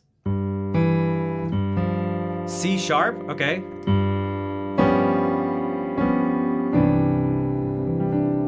That works.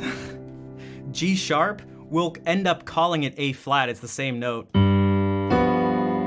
Whoops, that was an F sharp.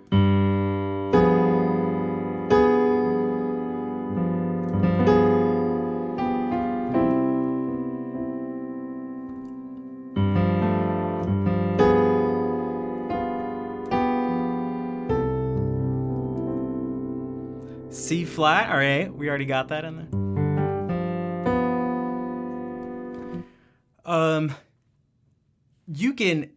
You can just like, you can just add a whole bunch of stuff. So you don't even need the G in there anymore. What if we take the notes that you guys just said? There was a C sharp, right? And a G sharp?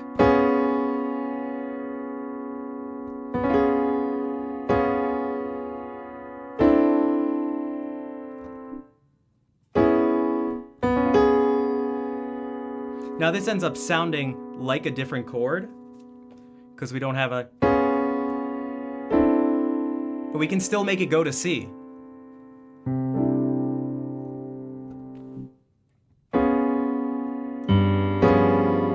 Let's just add the G back in there. So now I'm gonna play all the notes you told me to play. Let's even put the E back in there.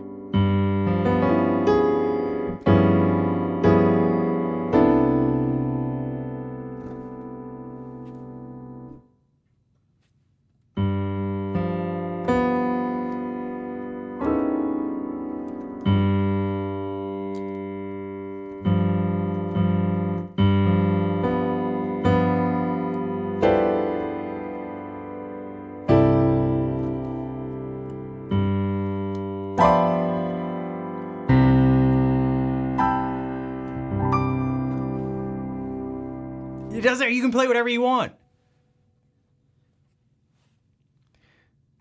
So, so I did this, I played.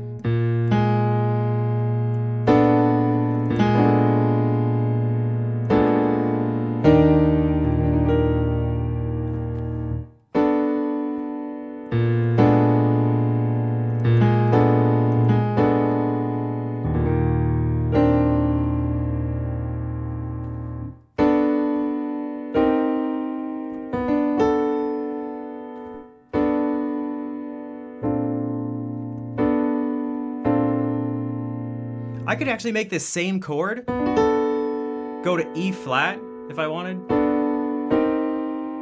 This is actually okay. Well, in this inversion, it doesn't.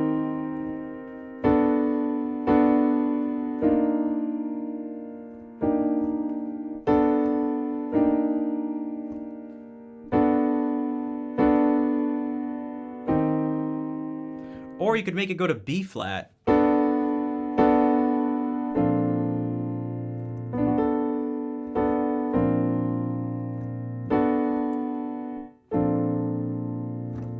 So it just depends on like what you do with the voices, and do you have a tritone present? Actually, this one doesn't even have. We need F and A. It doesn't even have.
We didn't even have any reverb going.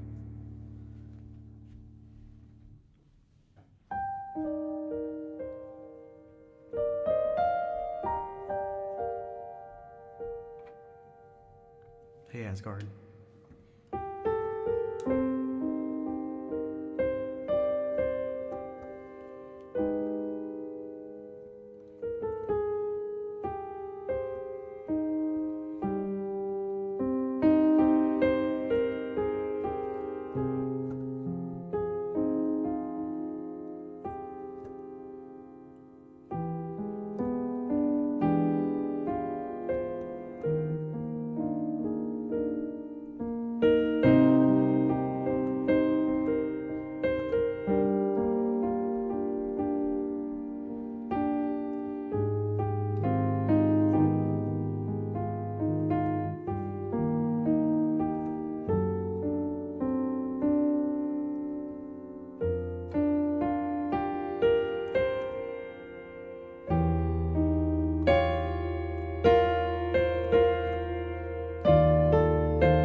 Fret, thank you for the 13-month resub, and Gray, thank you for the 20-month resub.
Yeah, this is definitely a pirate theme.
Is it an A flat? Kind of. Towards the end it was. Through part of and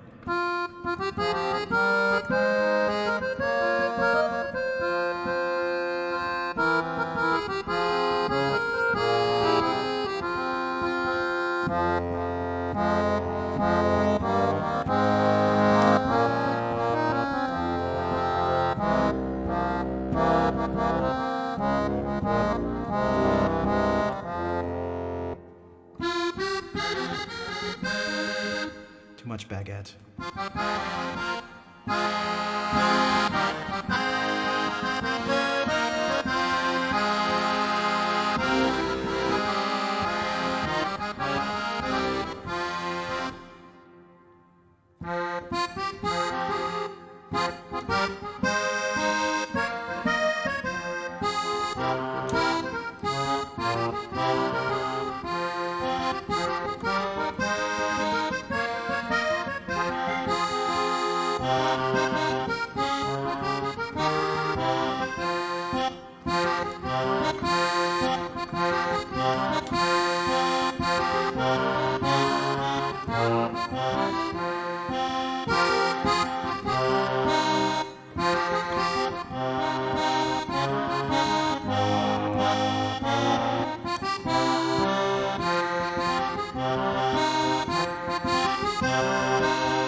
Organs. This is actually under the organ section of the keyboard sounds here.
Oh.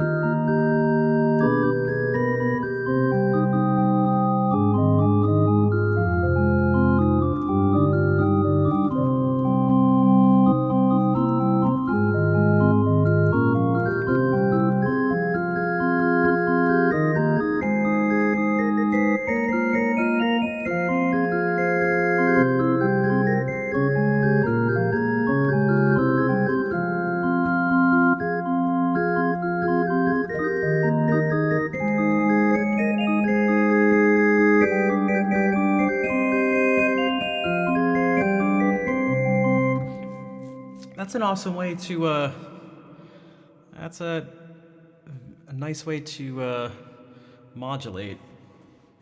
That. Okay, F, minor.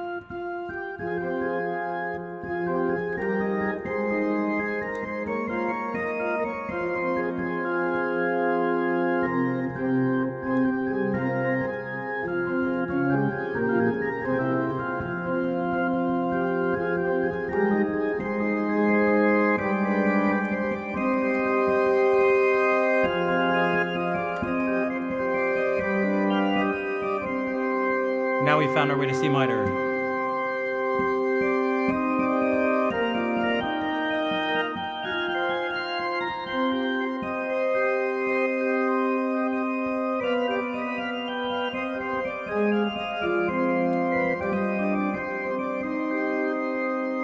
What's up, Kira?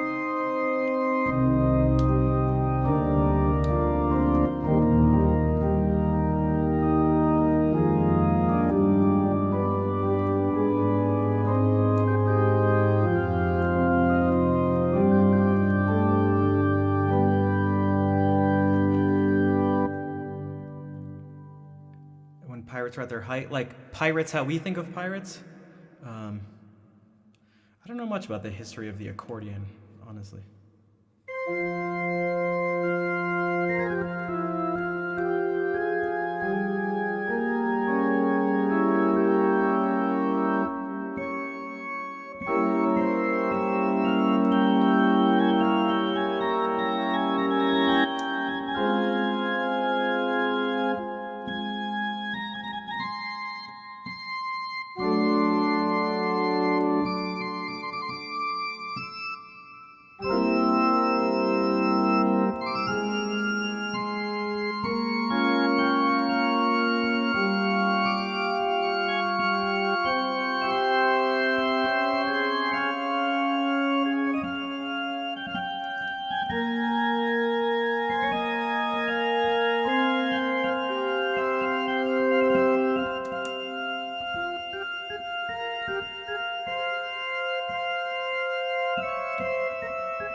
sound is too weird to work with.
God Underdog. Thank you for the 9-month resub. And Patui, thank you for the 300 bits.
I don't think I can go on anymore. Jesus Christ. No, that was the NFL theme. On purpose.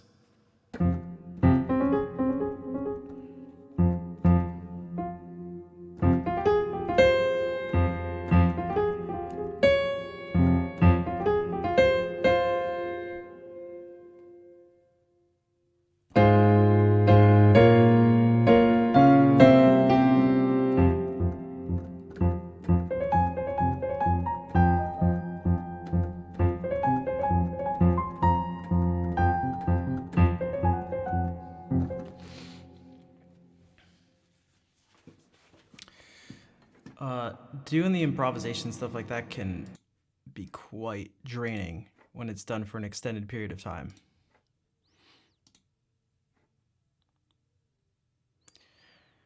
For dissonance, hello. So perhaps what I should do, just perhaps, is I should probably wind down with some guitar stuff slightly. It has almost been 4 hours.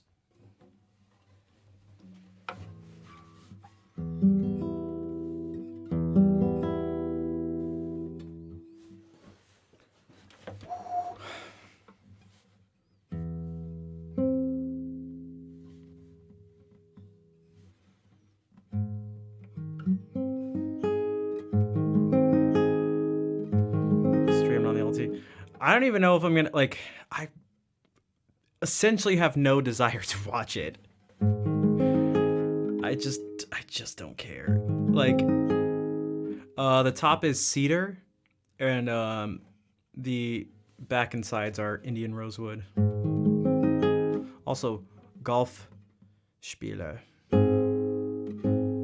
Thank you for the follow. Gives a discussion point. Yeah, that'd be the only reason I'd watch it too. I'm not against it. I just I don't know, I kind of just don't care.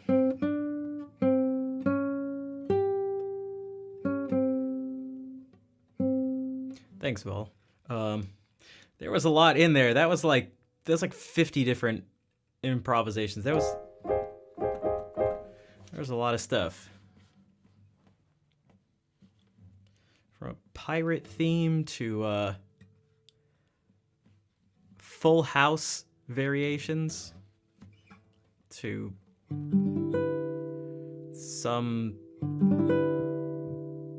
something in the style of Bach to the NFL theme.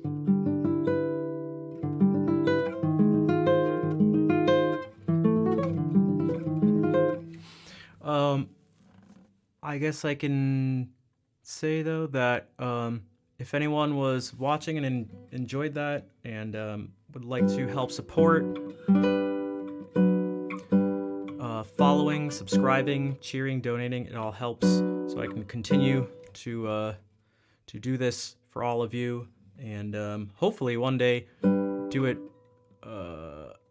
get it to the point where I can support myself doing it so I can move out and do it. What's up, Hunt Beer? I don't even hate I've mentioned this before that I grew up watching sports all the time because my family was really into it, but I just never cared very much. I just wasn't invested in any of them. The thing I was probably invested in the most was tennis, actually. Kazi, thank you for the bits and the continued support. Again, I would like to do this full time. It's very difficult. I was trying to figure out some finance stuff recently with a friend and look at some places to move out to. But I literally just can't. I just can't. So, yeah, the whole decades-long reign of New England. Yeah, I don't know where that came from because I'm old enough to remember when every sports team was terrible. And then in high school, somewhere around then, it was all of a sudden they all became really good. And it was what? I grew up with none of them winning anything. Vol, thank you for gifting a sub to For Dissonance. I'm pretty fried. Jeez. I'm pretty fried. I was also quite tired to begin with today, so kind of not surprised. Maybe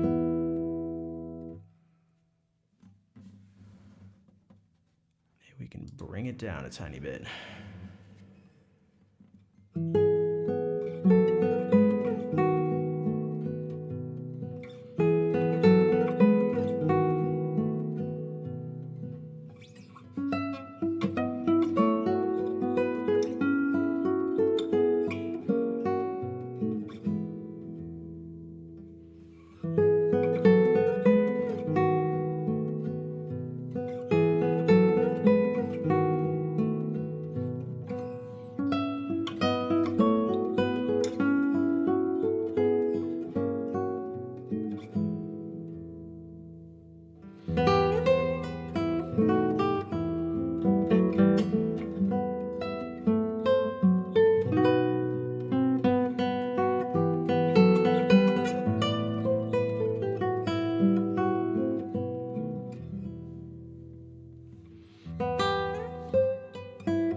Good night, Kazi. Thank you for hanging out. Thanks for the hearts. Thank you for the bits, the gift subs.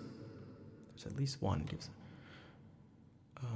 And Hash, thank you for the 6-month resub with Prime Gaming to start a hype train.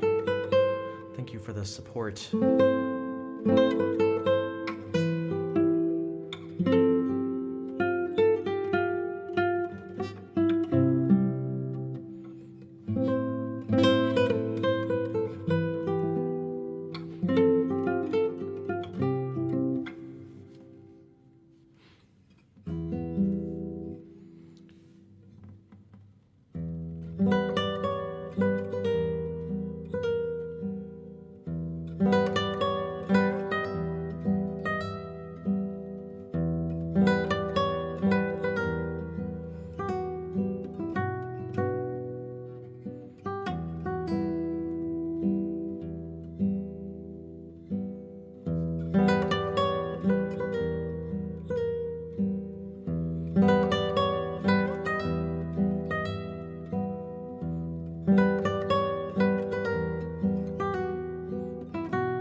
Well, thank you for gifting out those 4 subs.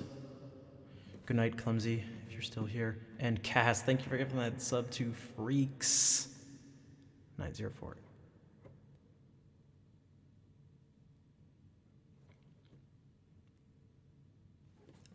Hey, Napsukachi. Are you heading out? Thanks, Hash. Can we also just take a moment to acknowledge that Hash just had their 6-month resub, yet that's their first time chatting in the stream.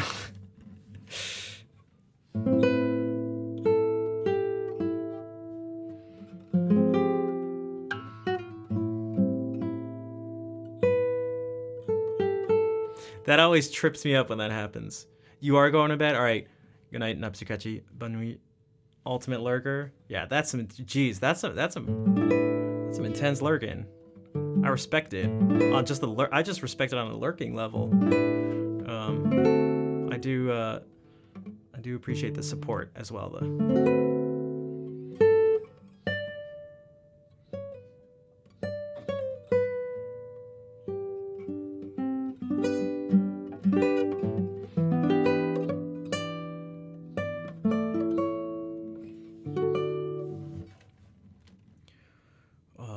I'm fading out.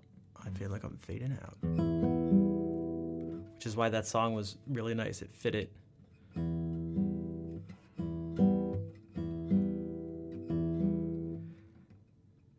Would it show first time chatter?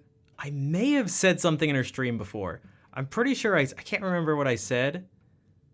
And someone instantly called me out and like, why is there a partnered streamer in here? And I was like, what? What?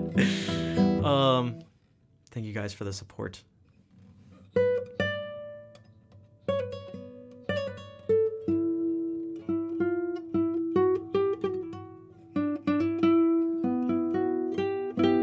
But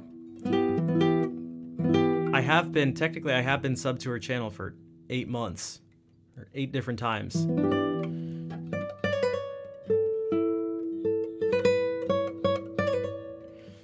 Hey, what's up, Pone?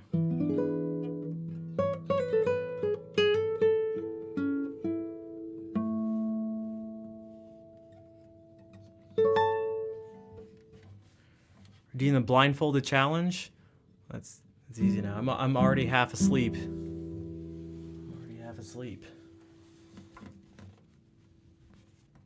You're never silent in streams. Me neither.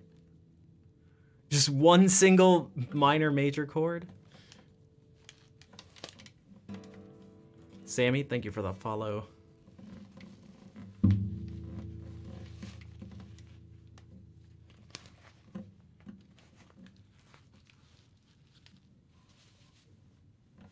Wait, is the reverb on? No.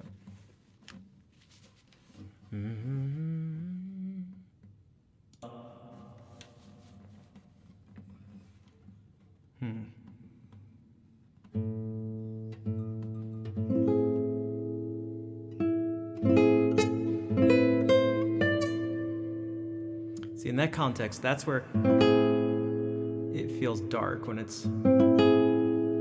feels like that's the key you're in.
Thanks, Dimples. Hello, Shell.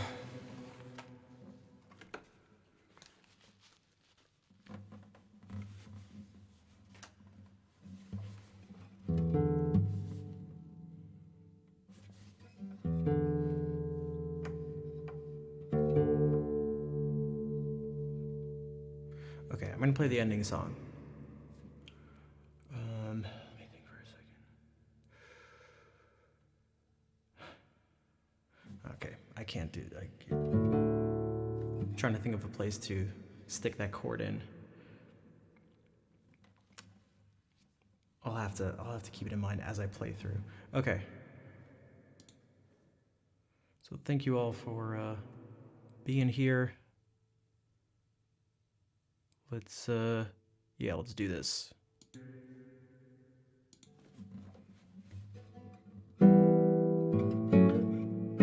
What the?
Thank you for all the hearts.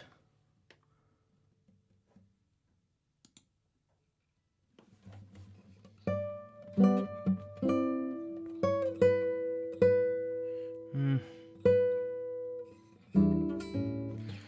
don't know where it would fit without just forcing that chord in. There's got to be a place because the mood of the piece would fit that. Like where does this?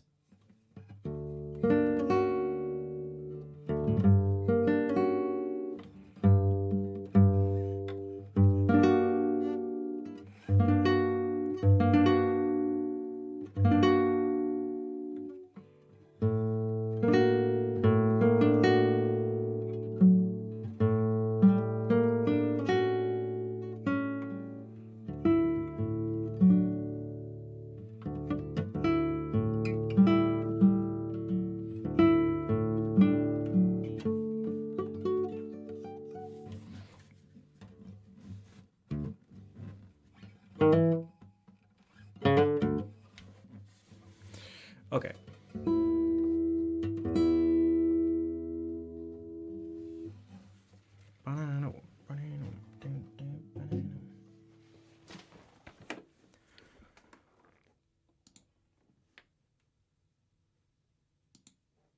I'm gonna find someone to raid.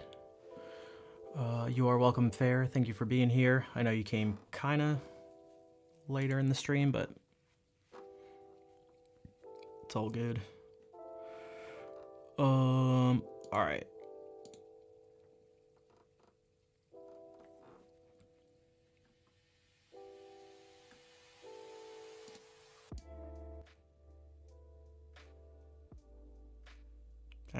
Okay. All right, time to scroll through my stupidly long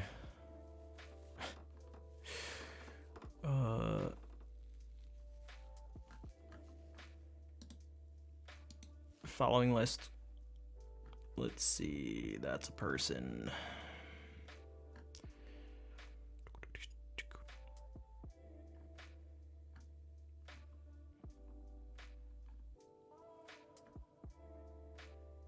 Just in time for the World Series, that's right.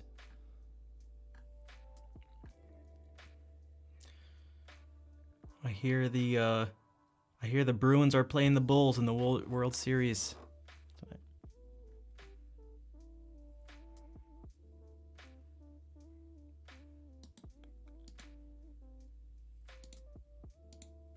Oh.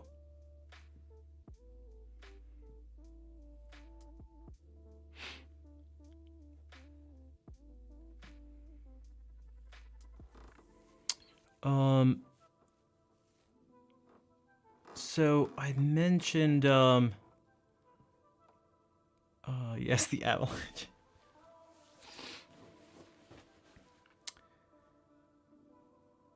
So this person was actually in the stream earlier.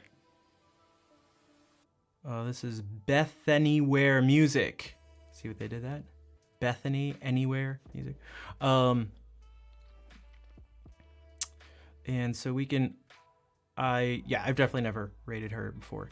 So we can go over there and say hello.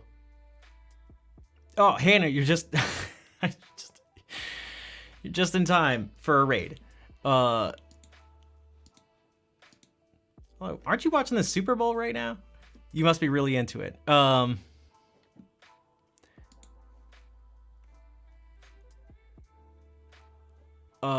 Let's do it's like, although there's some improvs I'll have to, well, never mind. Yeah, taking a break. Okay, gotcha.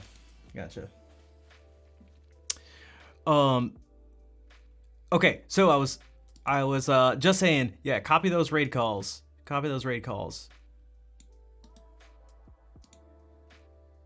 You boycott the NFL? I might just put it on, just because if I'm not going to be streaming it, I don't know, just to have on. I don't know. God, I just don't. I'm like trying to convince myself to care.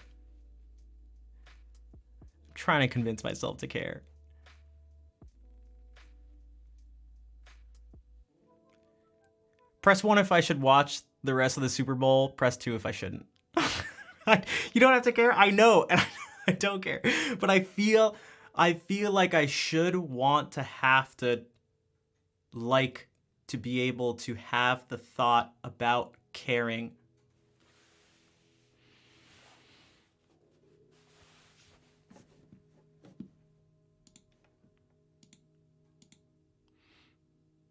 You're upstairs knitting? Oh my gosh. Why don't you at least knit while watching that too?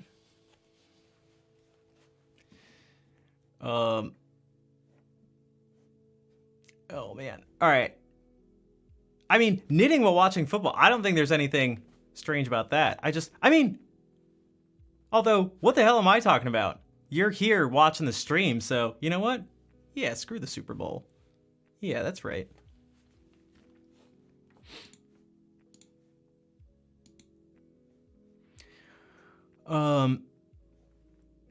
Okay. I gotta go. I tried to go to sleep at like a reasonable time last night, but I just like struggled to fall asleep.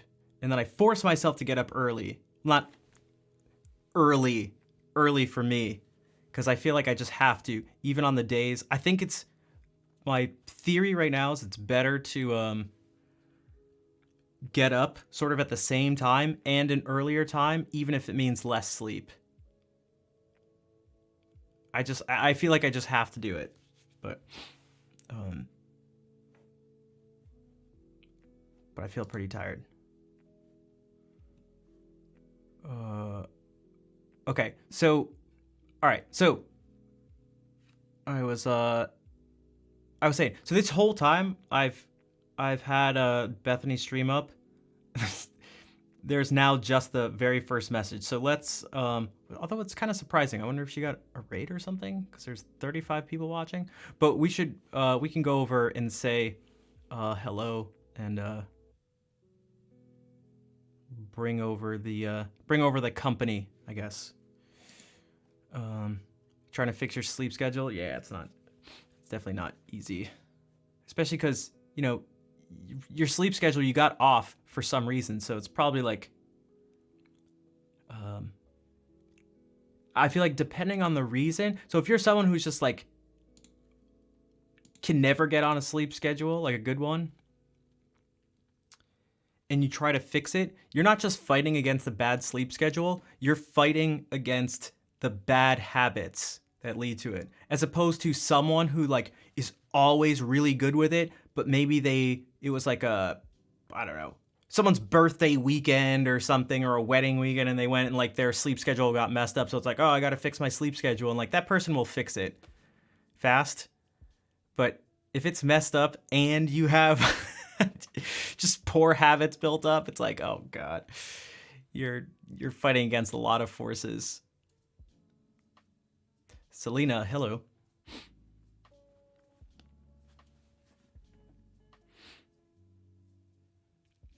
Okay. 180 degrees off. That's intense. When you're on like the other side of the world's normal sleep schedule. I was like that for a while. Like pretty bad, maybe like a year ago or something. And my nephew asked if I was nocturnal. And I was like, damn it. Damn it. And he was serious. Because he had just learned about what nocturnal meant.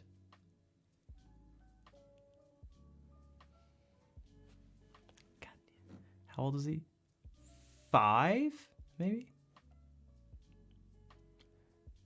Is Uncle Rafi nocturnal?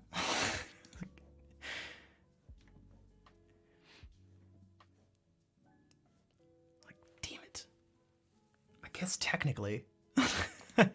But not like the owl or whatever you learned about. Damn it. All right. So, yeah. I shouldn't be nocturnal. Technically, that's what I mean. It's like, damn it. Damn it, kid. Yes. Diurnal? I haven't even learned that one yet.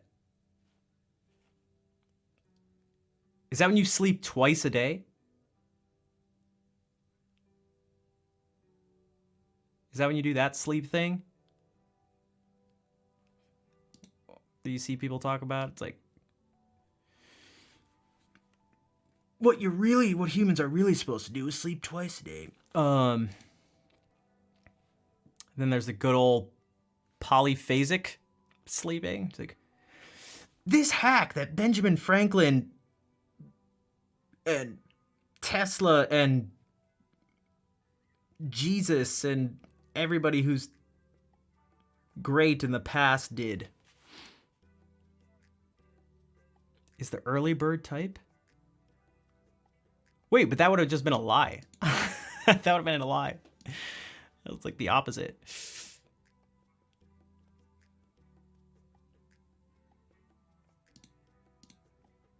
Diurnal. So yeah, so normal.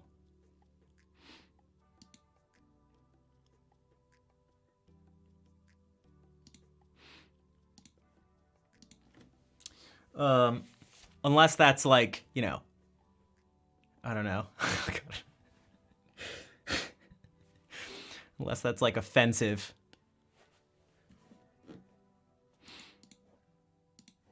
people who have abnormal sleep schedules. All right. Sorry. Oh my god. Oh my god. All right. All right. All right.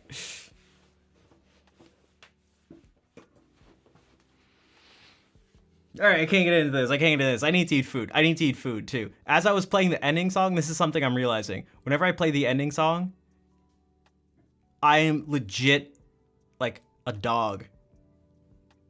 I have been I'm pretty sure my body has like actually been trained to be like, "Oh, we're going to get food soon." Cuz I like my stomach is always I'm straight up straight up Pavlovian.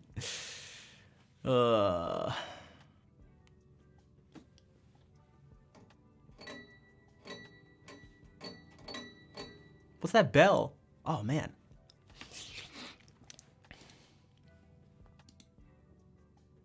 Cathedral? If that's even how you say that, what the hell does that mean? What the hell is that?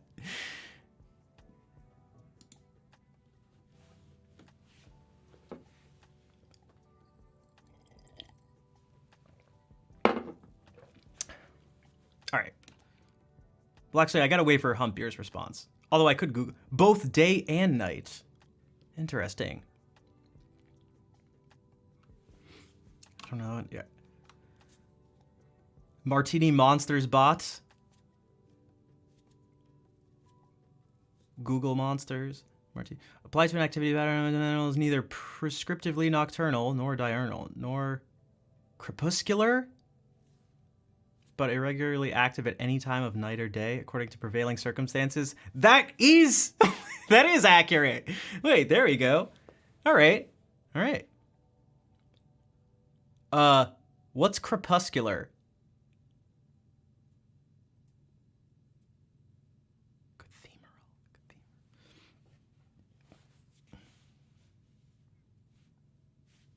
Yeah, I'm neither nocturnal nor diurnal nor crepuscular. Active during dawn and dusk.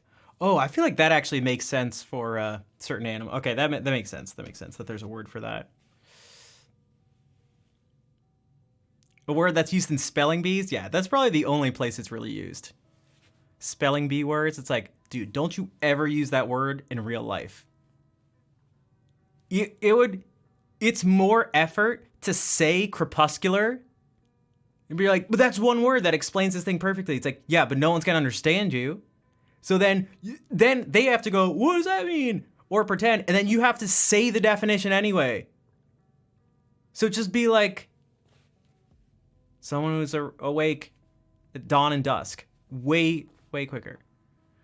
Some kind of scientist. No, I know. I'm just, I'm just messing around. But I think about that sometimes. It's like, oh man. It's like, you probably shouldn't have used that word. Like, you're not even communicating an idea. That you used that word perfectly. And conveyed nothing with it. Because no one knew what the hell you're talking about. All right. It's like pedantic. Incredibly ironic word.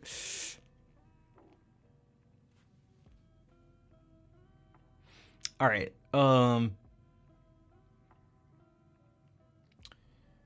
Okay. All right. I gotta go. I just keep pausing. My brain. Okay. I gotta go. So again, I'll be back tomorrow. To keep you all company for Valentine's Day. All right.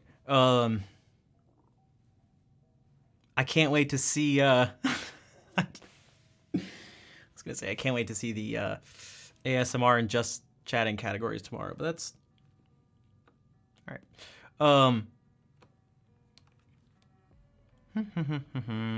Copy those raid calls. Yo, Easy, thank you for the 8-month resub right at the end of the stream. I am just about to type in the raid call. What is up? Thank you for the support. You can now copy the sub raid call.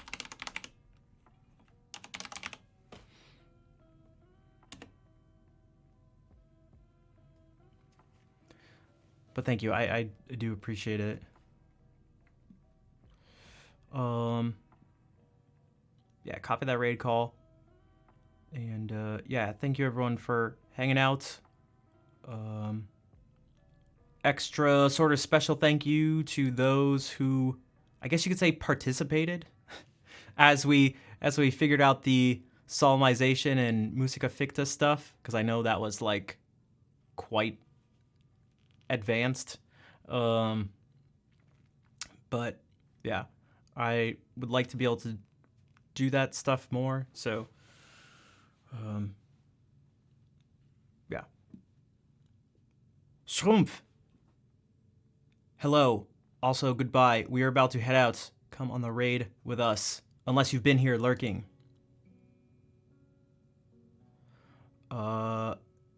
You missed the music lecture? Yeah, it was right in the beginning of the stream, but...